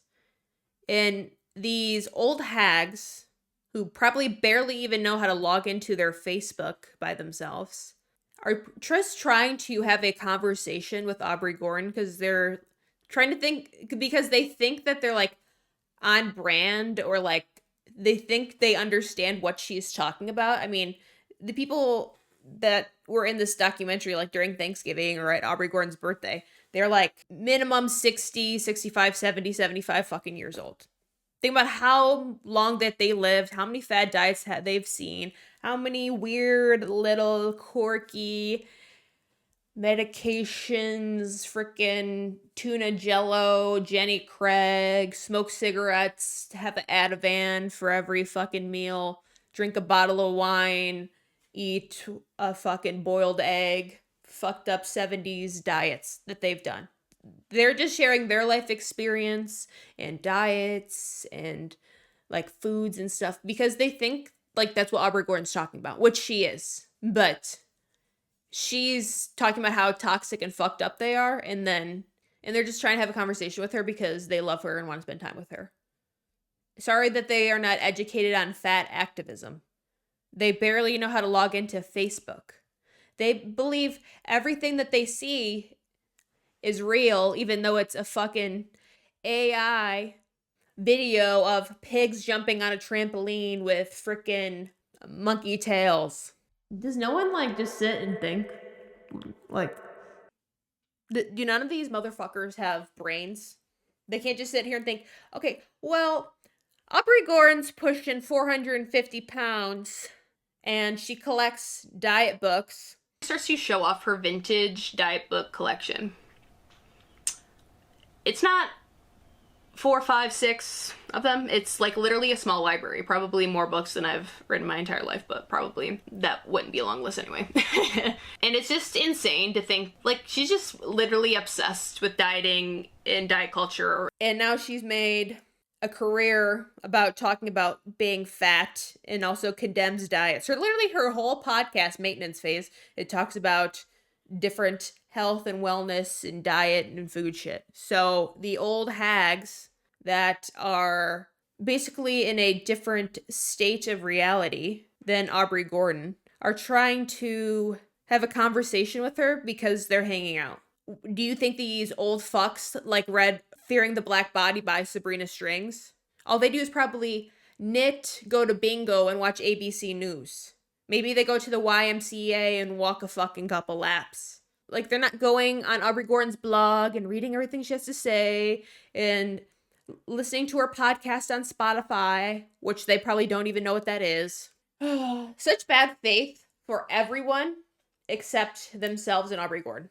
Everyone else is the enemy. Everyone else is so hateful and uneducated and ignorant, but them, these three motherfuckers, these three, so educated, so open, so honest. Yeah, right. I don't think my grandparents even know what YouTube is. My landlords were asking me about YouTube the other day at dinner, and they like didn't even know how you could make money on YouTube. So I was trying to explain that to them, and I don't really think they even comprehended it. At a dinner celebrating her. And in a way that's like, it's very obvious that what they were talking about was directed, but also we're not talking to you at the same time. I think what made me very uncomfortable about Paranoia. the scene at the end with her dad was, yeah, good for you for showing up. I'm glad that you felt something, the tears and everything. Like, I'm not going to knock the guy, but at the same time, I think what made me feel the most icky about it was that, like, it wasn't just that, like, oh, you know, now I can actually see that you've impacted these people. I think it was almost like, oh, I'm crying because she fits in here. I'm seeing these people accept her, so it's okay for me to accept her. See, I'm a Your parents don't give a fuck if people like you. Yeah, they want you to be accepted and have a good social life and be liked, but they're not like, oh, these random fatties on the internet like my daughter. Maybe I should start loving her.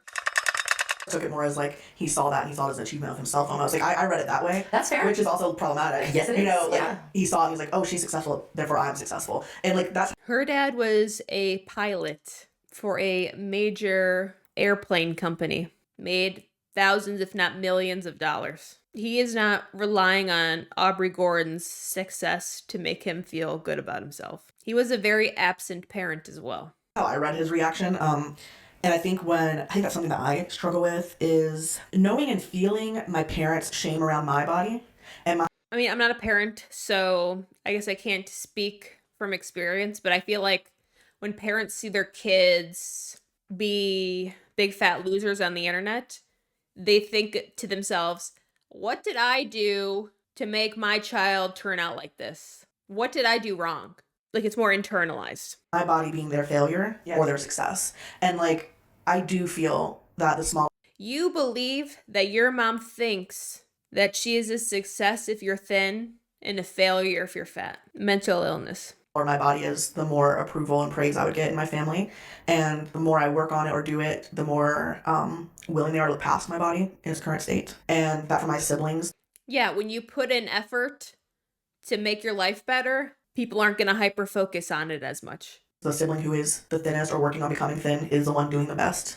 And really knowing that that's the case and that they see it as part of their personal story, which as someone that's not a parent, you know, I imagine a lot of the stuff that happens in your total life you personalize in some kind of way as your story. But that is something I personally struggle with, is knowing how I feel about my body and how I make sense of it and how I see my own success or values or like goodness that I'm adding to the world, as opposed to my parents' view of that and how they rewrite the story of my body to their story. And yeah, it doesn't feel good. Yeah. Did your parents ever tell you that, or did you just make that up in your fucking head? Because I think I know the answer to that question. It's I was one of those same memories. Like I literally remember times in my life where my mom would say to me, well, you're smaller than your sisters, so you're fine. You know, you're smaller than your sisters. Well, you're doing it. You know, you're doing the work, you're doing this. And it's like, that is when I felt most accepted. I felt most accepted when I was trying the hardest to fit in, you know? And it's sad. You mean take care of yourself? It's really sad. It's really sad. I'm sitting with that. Yeah, I'm really sitting with that, really, Lance. Well, we all All right, she's going to start dissociating. have multiple siblings. And like, wow, like the way our bodies get defined against our siblings' bodies is... Well, that's why I wore this sweater today. Tell us about it. Because Alyssa's the black sheep. I mean, the fat sheep. I have two younger siblings. They're twins. We have the same mom and dad. And then I have we have a half brother from my dad's first marriage. He's 6 years older than me. And then my sisters that are twins, they're 3 years younger than me. I don't think our bodies ever been weaponized against each other. My brother stayed with his mom most of the time. I mean, he would like come over and visit and shit on weekends. But like obviously I was with my sisters 24/7. Our bodies were never, I don't think, really compared to each other. Especially because my sisters are like 5'9", 5'10". I'm 5'5". I'm a lot shorter than them.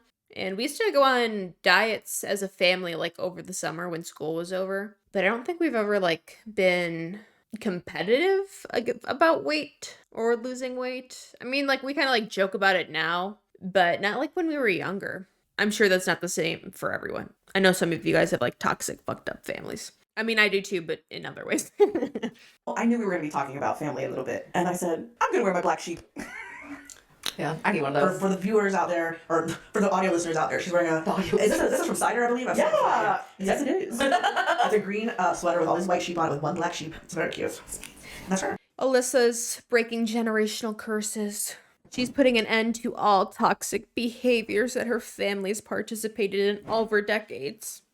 Yeah, And I'm not the black sheep in my family. But I am. It's cool to be a black sheep. I'm a black But sheep. I'm not, like, You're only the black sheep because you've blocked everyone.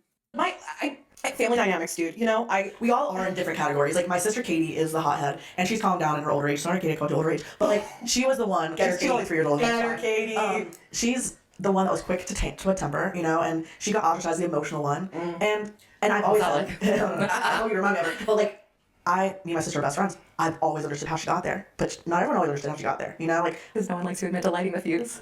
well, and Well, it's her fault if she's triggered and lashes out. You need to be able to handle yourself. I remember very vividly being in a doctor's office. I probably was a young teenager maybe, and my mom saying, because all my siblings were fat, and I had a sibling who was a good bit older than Let me guess, all your parents were fucking fat too. me. So I always thought of her as like the big person, the bigger one. But my mom goes, yeah, I was called Becky in my home. Becky's always been my largest child. And I had to like sit back and like, that's probably the first time I ever compared my body to my siblings in that way. And I was like, okay, I guess at every age Because when all of your family's fat as fuck, you don't think anything of it. I have been larger than my siblings at the same age. It just so happens she was older than me, so of course she had a bigger body than me when I was 13, 14, you know, like, but yeah, it really, I guess it really fueled comparative thinking. And then of course when the behaviors get compared to, and of course like as humans we make comparisons all the time, it's how we make sense of a lot of things, but comparative thinking about our bodies, there being winners and losers, there being praise or not, and even the other day at my birthday dinner, I just turned 37, so I'm also getting older. The wink lives on. Hey, listen, they're getting better. In her old age, they're getting better. Yeah, there was discussion about dieting and like how long some people go on diets and like that's the most successful they've ever been on a At your diet. birthday dinner? Yeah.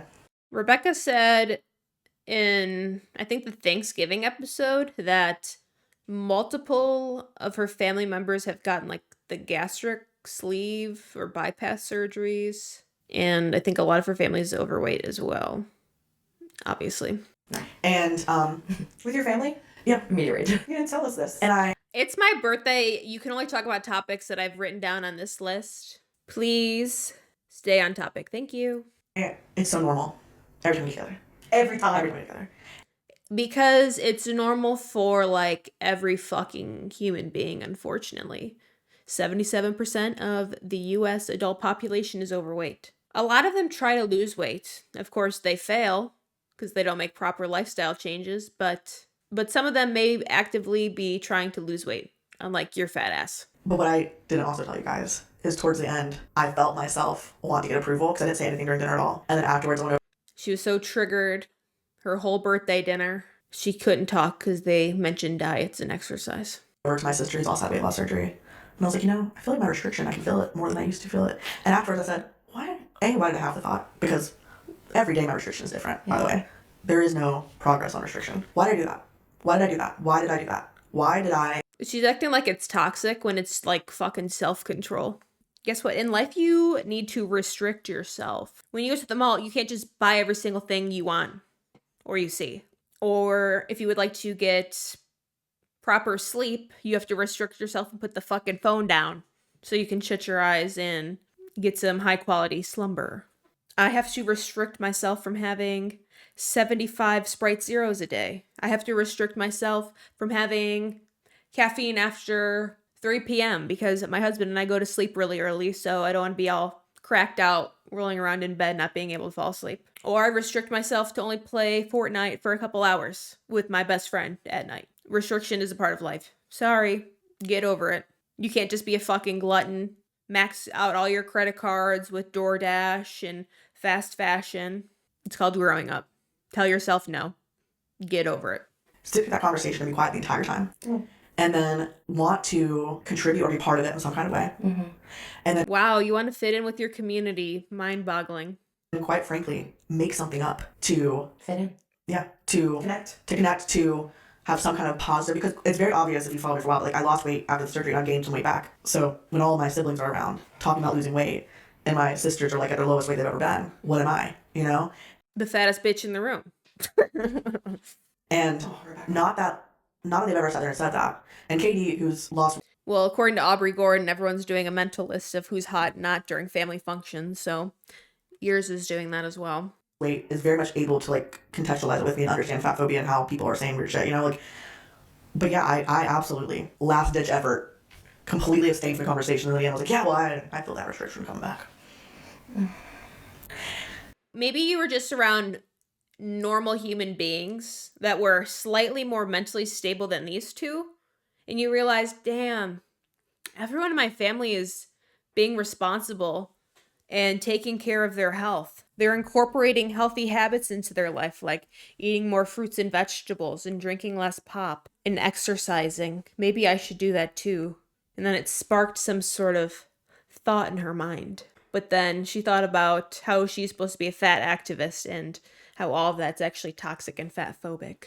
How do you feel about that now? Embarrassed. Embarrassed that I did it. Not embarrassed, but embarrassed to be admitting I did it. You have nothing to be embarrassed No. about. And Did you hear what she said? She's embarrassed to say that she did it. She's not embarrassed that she did it. She just doesn't want to have to admit that to her fat activist friends. Because deep down, she wants all those things. You don't think she wants to be a skinny mini like her sisters? Of course she does. No one wants to be fucking super morbidly obese. They just don't want to put in the effort to lose weight. They are comfortable the way that they are, so they cannot push themselves to make any lifestyle changes. I just kind of feel silly about it. Like, What you did and what you felt is completely normal. yeah. Completely normal. Yeah, there's like just so much pressure going on in the society. Like fat phobia is everywhere, like thin is in. Like everyone wants to be 90s heroin chic, even though 77% of American adults are overweight. 44% of them are obese. And 9% of the US adult population is super obese, which does include you three. I don't view you differently because of it.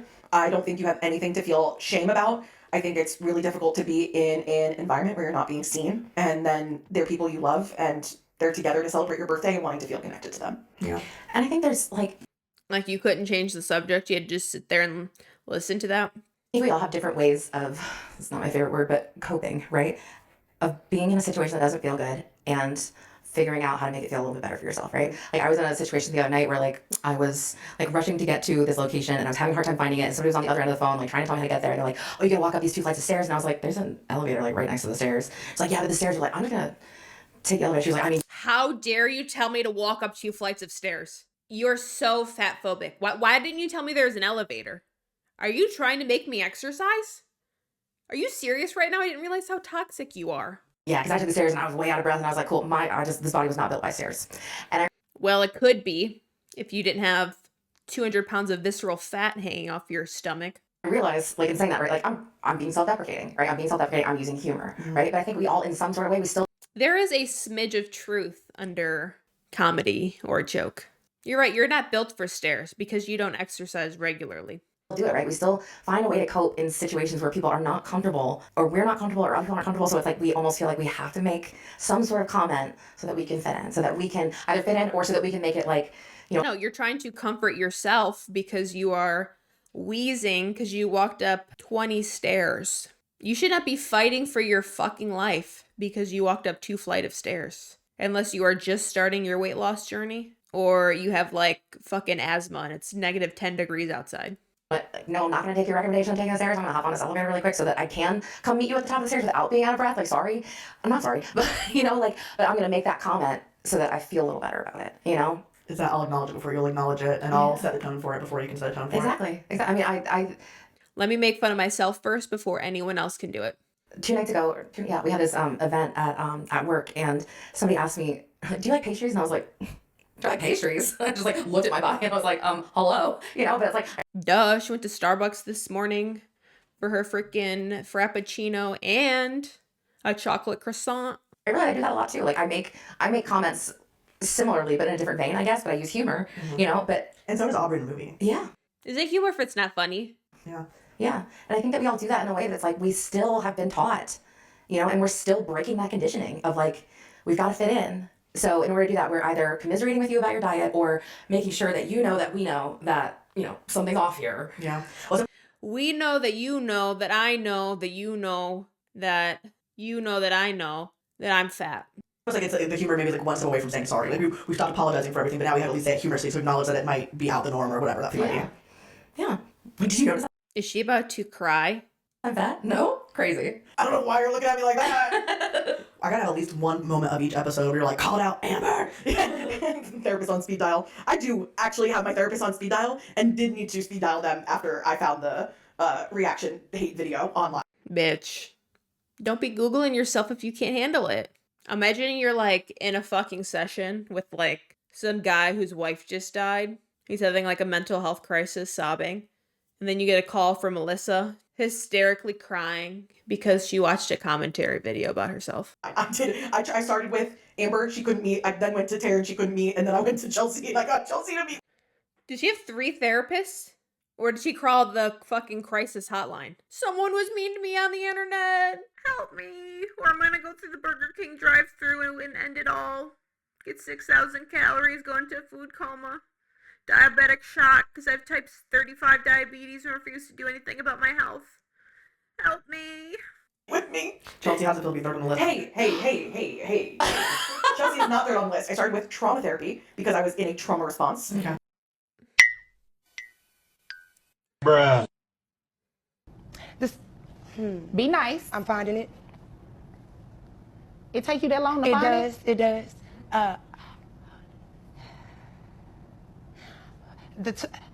That triggered a trauma response from you.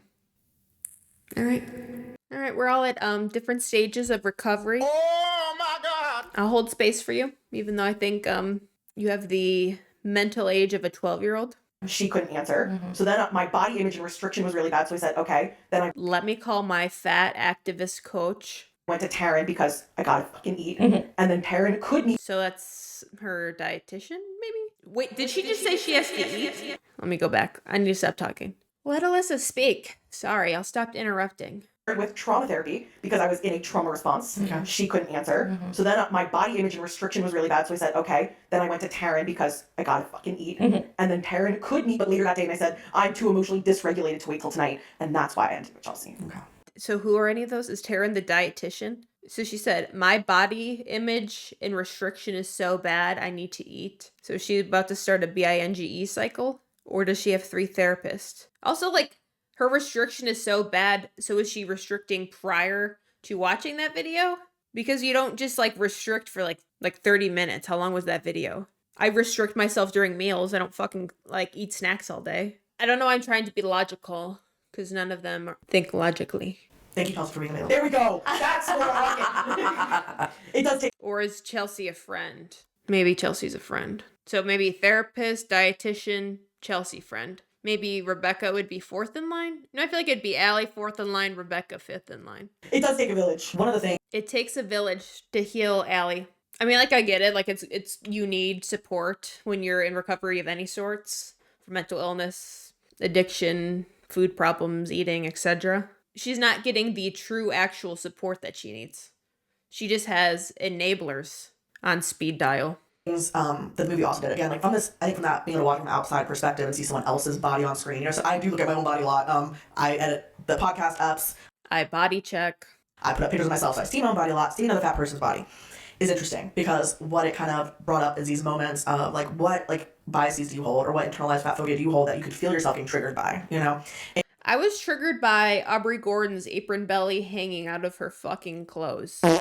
Every single time we saw a full body shot of her. That sparked something within me. And that was because, hi, have I mentioned my dad was once 450 pounds?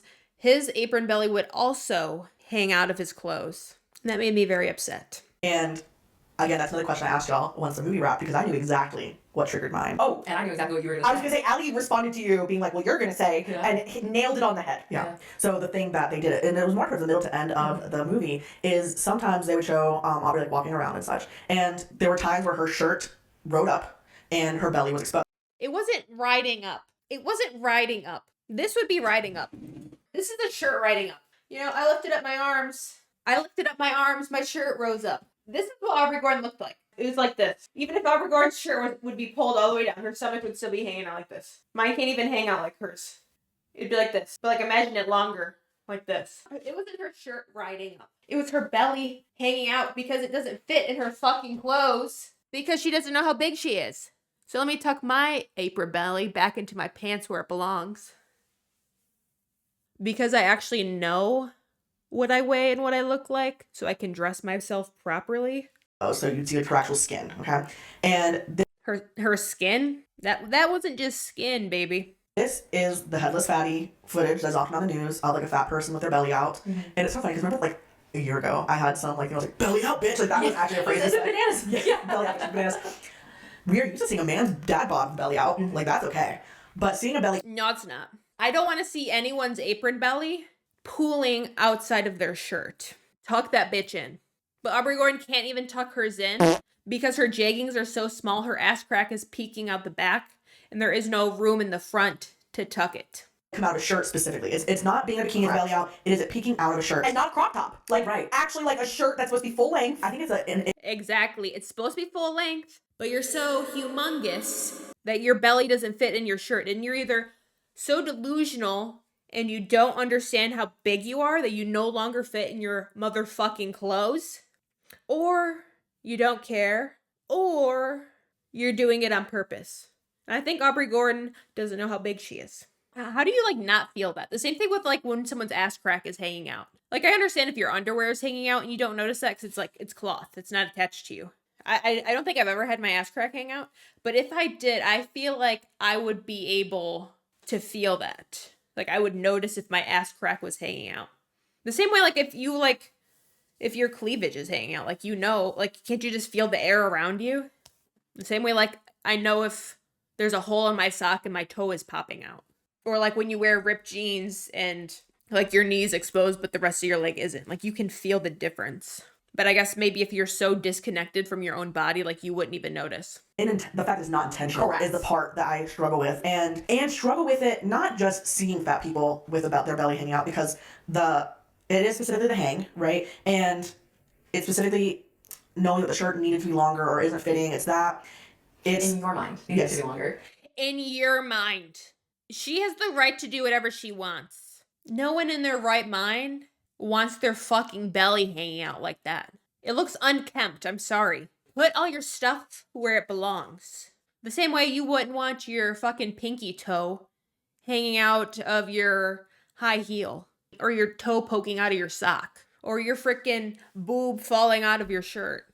Body parts are supposed to go in certain places. Keep your body inside of its clothes. That is indecent exposure. I don't want to see your fucking apron belly sagging down to your knees. Tuck it in. Yeah, it's knowing, for me, it's knowing that the documentary person, the camera person, specifically did not tell her. And like right in my mind, like that needs to be. Aubrey Gordon had to review that footage and she approved that shot. You should be able to feel if your saggy apron belly, if your beanbag belly is hanging out of your shirt, you should be able to feel that. If you can feel a fucking hair on your face, you should be able to feel the breeze on your apron belly because it's no longer tucked into your jeggings or your shirt. Or usually when you like take a picture or shoot like video, you do like a little practice shot where you're like, okay, this is what it looks like. Are you fine with this? So Aubrey Gordon should have seen, oh, when I'm hit from the side, when I'm looking in the bookshelves, you can see my gunt.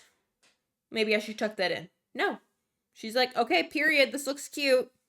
And this documentary is pro Aubrey Gordon. When they want her being shown in the best light, Aubrey Gordon wanted these shots to show her belly. Oh, can you tell someone that can change? And it felt like, look at her. Or if she said something, Aubrey Gordon would probably throw a bitch fit. Look at her with her belly out. Now, those are assumptions. I know. Right, because I had an entirely different read of it. Okay, so my assumptions, my feelings were they're doing this to exploit her. Ooh. They're doing this to show that even this person who's all the success, like it felt intentionally negative portrayal of her. But that is because the whole fucking documentary was a positive review on Aubrey Gordon. I feel it. Negative. Yes, Yeah. and like I've said plenty of times on this podcast, I dress up. Yeah. I dress up. And that is protective. It makes me feel good, but it is absolutely protective. And if I was ever in a place where unintentionally my belly came out or was shown, put me straight, that's when I call my therapist. Yeah, because it would trigger something big for me. That's when you call your therapist? That's when you call your therapist? I could think of a lot of other better instances where you should call your therapist. Because it has been used to mock fat people for so long. Can we go a little deeper? Can you tell me what To mock fat people? You mean showing their body? feeling does it bring up for you when you see it on someone else, and then when you think about it being yourself, and then also like what's wrong with that? Yeah, I mean, I think It embarrasses me because in my experience, having a dad that was 450 fucking pounds growing up was embarrassing because many people's dads aren't that big. And besides my dad being that large, he also had many other issues. I was scared to bring friends over because I never knew what was going to happen. The imagery of the apron belly hanging out shows a lack of self-respect, in my opinion. It shows a lack of self-care. It shows, I put these fucking clothes on, and that's good enough for me. I don't care about what I look like. I don't care how I feel. This is what fits me, and that's it. And I get it. I don't fucking dress up. I get it. When you're fat as fuck, like, you just can't snap your fingers and lose weight. Like, it's something that you have to work on for, I mean, depending on how big you are, possibly years and years and years. But if you respect yourself, you will carry yourself a little bit better than letting your apron belly stick out. When you have a parent that is so big, or when you are like that big, your body enters the room before anyone else can even like get to talk to you or say anything. Like, when you are 450 fucking pounds, it is a statement. People make assumptions about you, which are also probably correct. It is a summarization of all of your habits. I think for me it's very connected to shame and embarrassment. It's not supposed to be seen. It's not. Tuck it in your fucking underwear like everyone else. But you can't, because you've gained so much fucking weight. You can't shove it in your clothes anymore because there's no more space. There was this conversation a long time ago. Do you wear your pants under your belly roll or over your belly roll? Who wears it under? Please. Who wears their freaking underwears under their freaking belly roll? I'm an over fucking belly roll girl. Well, see, I don't mean to interrupt, but like, I think that's where like I kind of want to, and I want to get back to your thoughts on this, but like, I kind of want to just like switch the narrative a little bit, because like, I do think, well, I want to think that Aubrey had some sort of creative direction around the film, right? Because, you know, It's about her. She had to approve this whole thing. she's obviously a fat activist. She's making a film, you know, with Jeannie Finlay about fat activism. She let her stomach hang out because she wanted to show other people that it's okay. I have to imagine that they're not really trying to pull any like gotcha shots on her. So in my head, I'm like, this is intentional. But at the same time, I'm still having that, I wouldn't intentionally do that, right? But at the same time, Aubrey very clearly wears her pants under her belly and wears longer shirts, right? So I think in that way, I was like, okay. Because she refuses to size up her pants because she's in denial of how big she is. So it may be a normal occurrence for Aubrey that her belly kind of peeks out sometimes when she lifts up to something on a higher shelf, even though you and I would never. Yeah. Right? I mean, if the goal of the movie is to make us think about our fat bodies, damn, she did it. Oh, yeah, for sure. Damn, she did it. For Because sure. I'm a fat person who loves other fat people. And that was the moment where I no longer related in that. Like, I was related to everything. And then I had that moment of, oh my God, I could never. That was your moment of couldn't be me. Yeah. And same, because I also couldn't be me. I like to dress up. I like to Oh, where'd Alyssa go? Alyssa's gonna go cry. dress down, but I'm always going to be wearing some kind of a fit. And it's never going to be, to me, something that like, I never want to look like, oh, I just rolled out of bed, or I just this, or I just that. I want to look like I put thought into this. Like I put this fit together. These two are like kind of fashion influencers. I was stuck in their Instagram last night. Did this because it's an armor. I want to put forth some sort of, I fucking tried. Well, I'm gonna say that just brought me back to that control thing, right? Like, Yeah. it is, I cannot control my physical body. Yes, you can. Shut the fuck up. I can control the clothing on it and how covered I am and what ways I cover it. And damn, I exert that control. Well, and I think too that we also That's all you care about. You care about what you look like in terms of like aesthetics. You know, your cute clothing, your little bow sweater, and your pleather leggings, and your earrings, and your makeup. But you don't care about your fucking weight, which you should. just being publicly fat ourselves, right? We can also take a look at that footage and immediately think, I know where that's going to end up online. I know where that commentary goes. I was on a reality TV show for 2 episodes, Yeah. and there's multiple moments in that episode. What? Viewers, what was she on?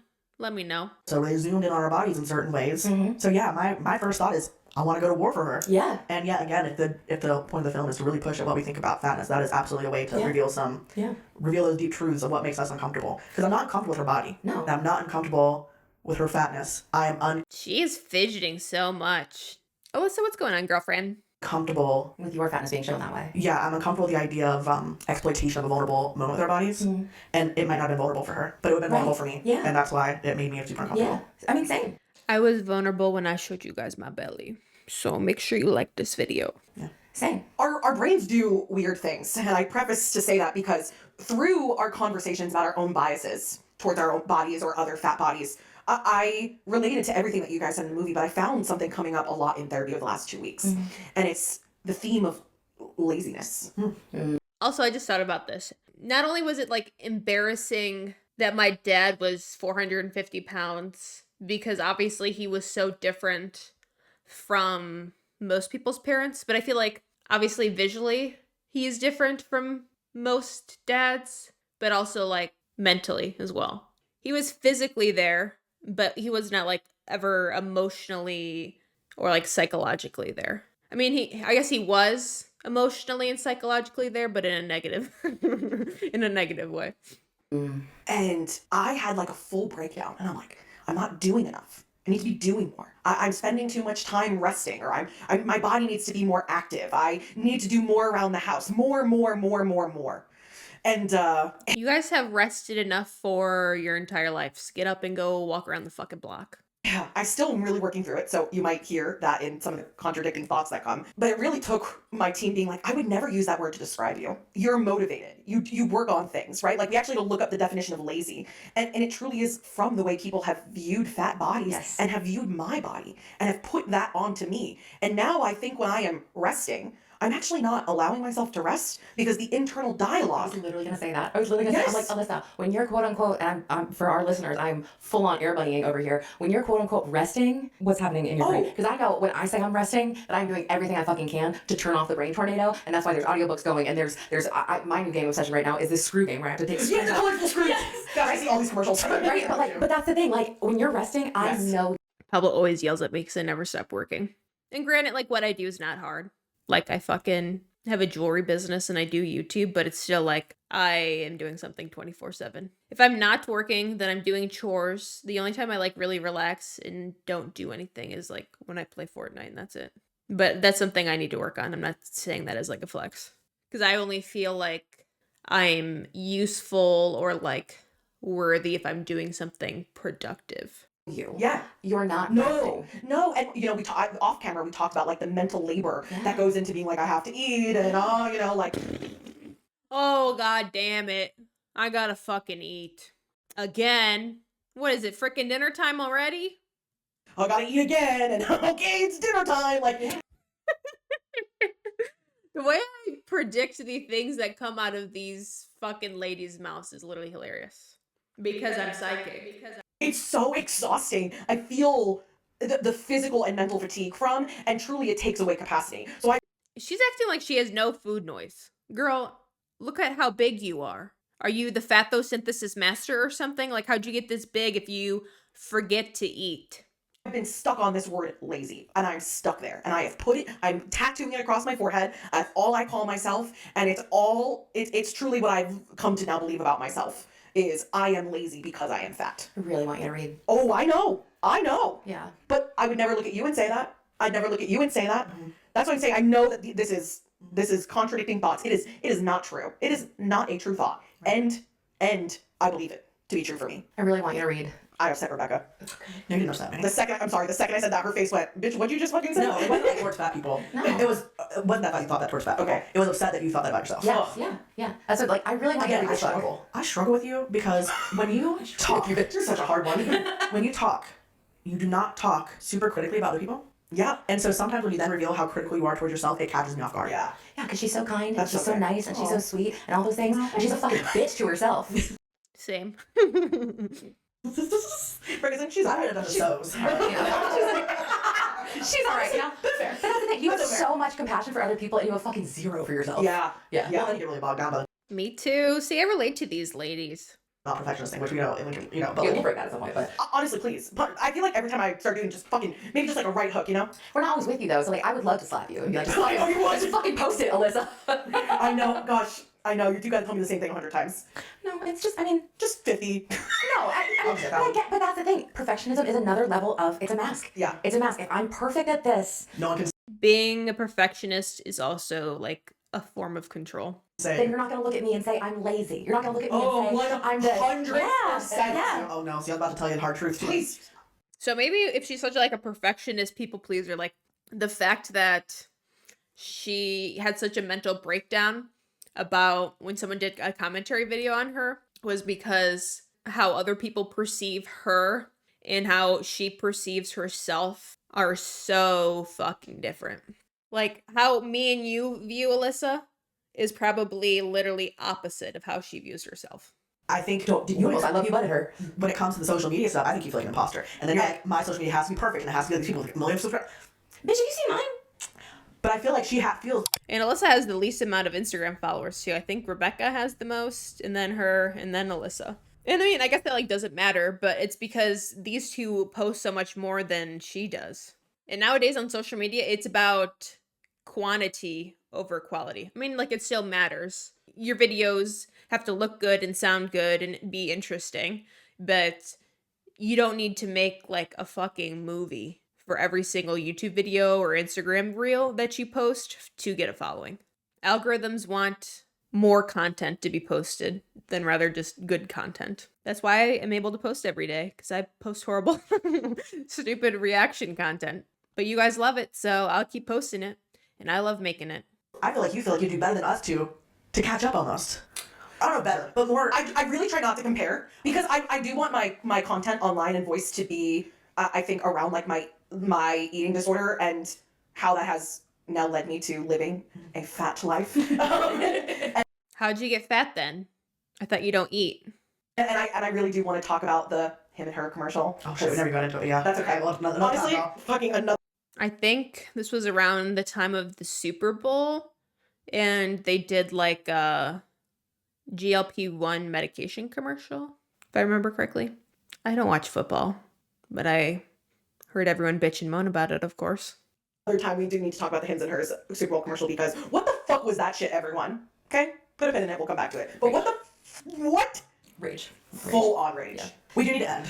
I will say, as much as you just end off the Hims and Hers thing, what I also want to mention about this movie, and I doubt the people who question fat people and don't believe us when we tell our stories would not watch it, but if we can say one thing about Aubrey, bitch knows how to research, okay? She knows how to research and research and research. You know how like in Tess Holliday's book, I was talking about how there's like literally no resources? Look at the fucking resources in Aubrey Gordon's book. This book was 174 pages, and then the acknowledgments were 2 more. Notes, 177. Let me move my mic.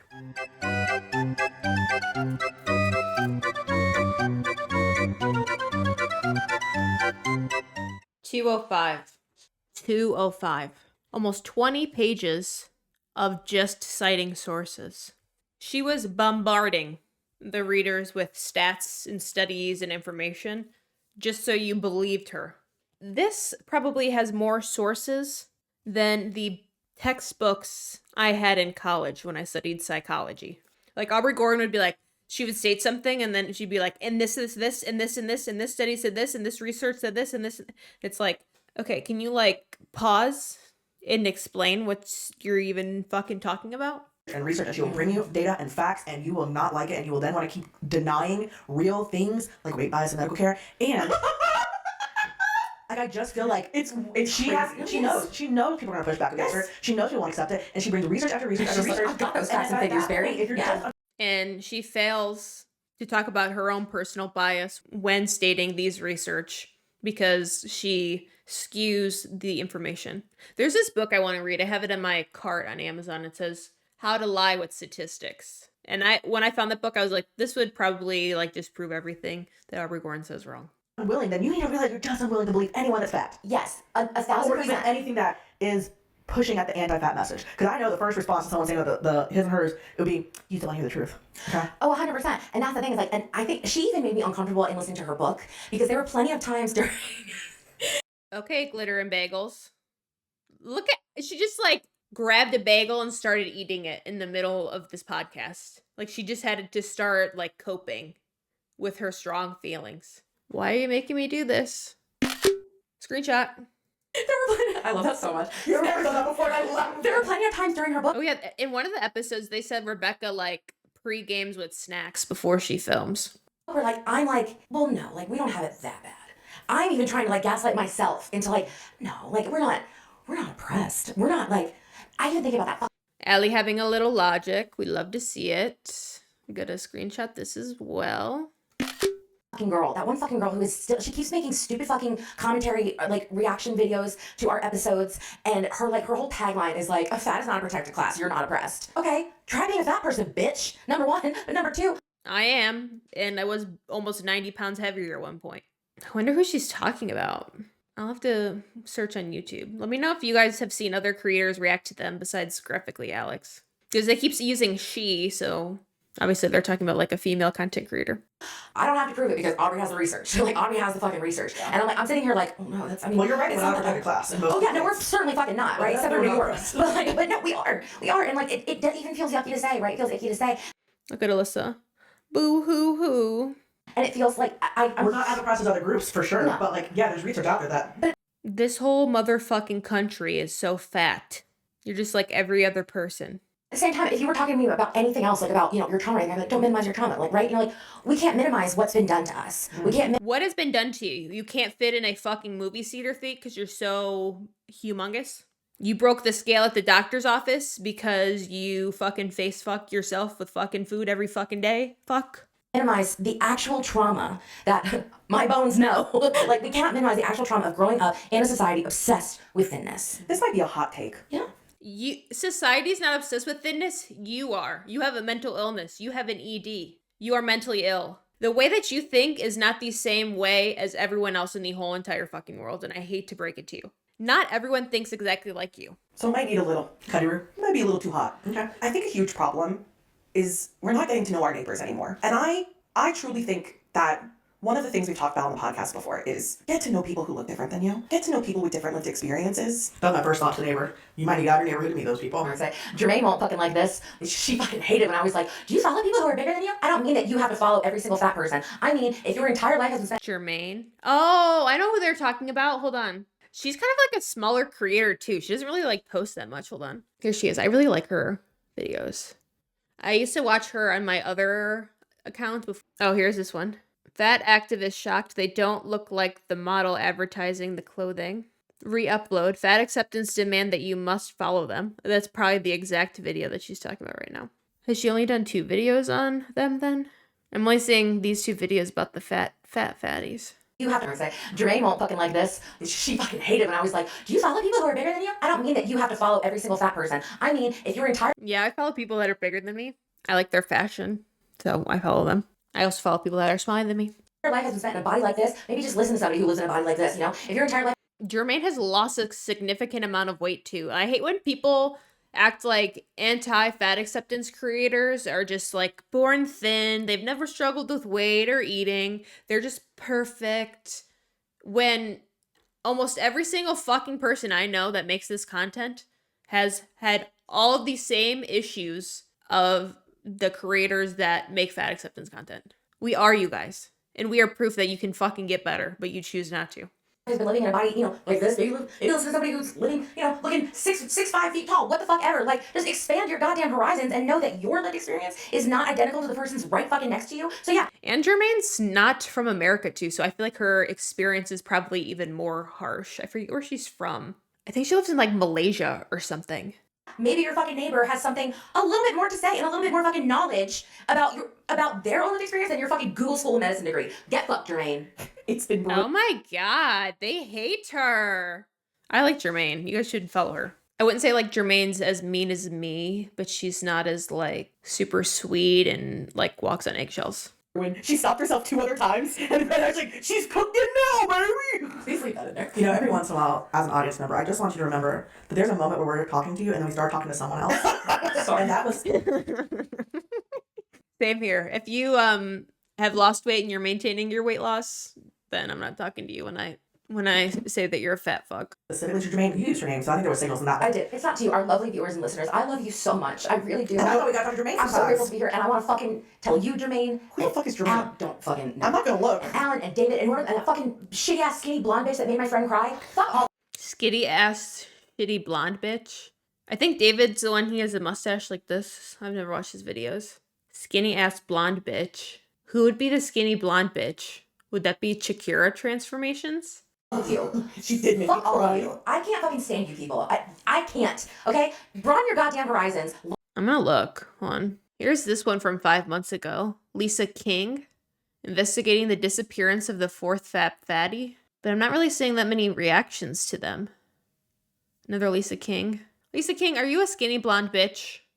Did you make Allie upset? Learn about other people's lived experiences and get off the fucking internet. I love the echo in the room. I know. I'm like, yeah, I feel like I got some stuff on the walls. It was such a positive episode. I don't want to end on. It was. I don't want to end on a negative. Yeah. note. So maybe get off the internet and go touch grass. Oh, go there watch we go. Yur Fat Friend. Go fuck yourself. You guys need to go touch grass, but you probably can't because you're so fucking fat you can't bend over without falling and then waddling on your back like a turtle. Negative. Yeah. note. So maybe get off the internet and go touch grass. Oh, go watch there we go. Yur Fat Friend. Go fuck yourself. Oh, goodness. Allie, watch your language. Allie? Sorry. Choice therapy. Yeah, that's fair. Okay. I already did. Okay, now we're gonna talk back to our... Now we're gonna get back to talking to our viewers here. Our viewers and our listeners, we love you so much. Thank you so much for being Alyssa, stop eating the microphone. It's not a Rice Krispie treat. here. We're fat. No, I do recommend watching Yur Fat Friend. We found it on Vimeo. We rented it there. I do know in different countries it's available in different places, so you might check out their website. Just go to their first. website. Yeah, it will help. And we'll put that direct you. down in the description. It's so worth the watch. And I am wondering, like, Or you can go to my YouTube video where I summarize the entire video and share my own opinion. Or if you're a member on my channel, then you can watch me react to the documentary if you want to watch it with me. My reaction to it got demonetized, so I wasn't able to like fix the ads. So if there's like 4,000 fucking ads when you watch the reactions, then I'm sorry, I can't do anything about that. do I want to watch it with some thin folks and see how that goes? I don't know. But I think at least it's a watch for you. Do you guys even have thin friends? I feel like you would like not hang out with anyone unless they were at least 300 pounds. And definitely thought-provoking. So thank you, Aubrey, for putting your story out there, your voice out there, and continuing, regardless of the pushback, regardless of doing it at your own expense at times, to continue the conversation. I appreciate the work, and Yes. I appreciate the push towards me as well. Aubrey, we'd love to have you as a guest. Oh, period. And that would just be incredible. And yeah, I think that like brought me back like all the way towards the very beginning where I was like, I felt so seen. Aubrey Gordon, if you want to do a collab with me, my email address is in the description of this video. But you can also DM me on Instagram. So heard, so validated by both the book and the movie. And I don't know how I can get my thin friends, my thin whoever to care about this. But I do think it's going to take more than the fat community caring about this to change this. Absolutely. The whole fucking country's fat. Don't worry about it. We're only going to change our treatment if other people get on board, right? Like, there's a reason when I go somewhere, I immediately notice the fat people and I feel safer with them. I know that's happened for a lot of people, but There's more fat people than thin people in this country. we need more than that. Yeah. I want to convince those people that mild experiences are real. Yeah. To summarize some of the things that we spoke about, I think it is a great movie to use as a resource if you're having a hard time putting feelings into words in order to connect with people. I think it's a great resource for that. I think it's also I think it'd be a great documentary if you have binge and you want to feel sorry for yourself. You should watch it. a great resource to send to people that you need to do a little bit of the work so that you don't have to. I think Aubrey does a... If anyone sent me that documentary and told me I needed to watch it because I have fat bias, actually no one in my life would do that because they're all fucking mentally sane. If someone sent that to me, I'd be like, you remember how I said I was having a Christmas party? I actually canceled, so don't come over anymore. beautiful job of walking everyone through it step by step. And yeah, she comes with those facts and figures, baby. Yeah. And that is hard for people. And also, it's so good. Mm-hmm. It's nice when someone else does the swinging for you, you know? Yeah. So 10 out of 10 recommend. Well, we're fat. We're fab. And we're friends. And we will see you guys next time. Bye. Here's my recommended videos on YouTube. Oh golly, this one is a long one too. So let me know your thoughts and opinions of this episode down below. If you've made it this far, do some red and black emojis for my frickin' Santa Claus chimney headband. I'm about to fucking piss my pants because I just drank like 30 ounces of water while I was sitting here. If you enjoyed this video, make sure to like this video. And if you enjoy me, consider subscribing. I would love to see you back here again. And I hope you watch all the other videos in my Reactmas series. I hope you have a great day. Take care. Peace.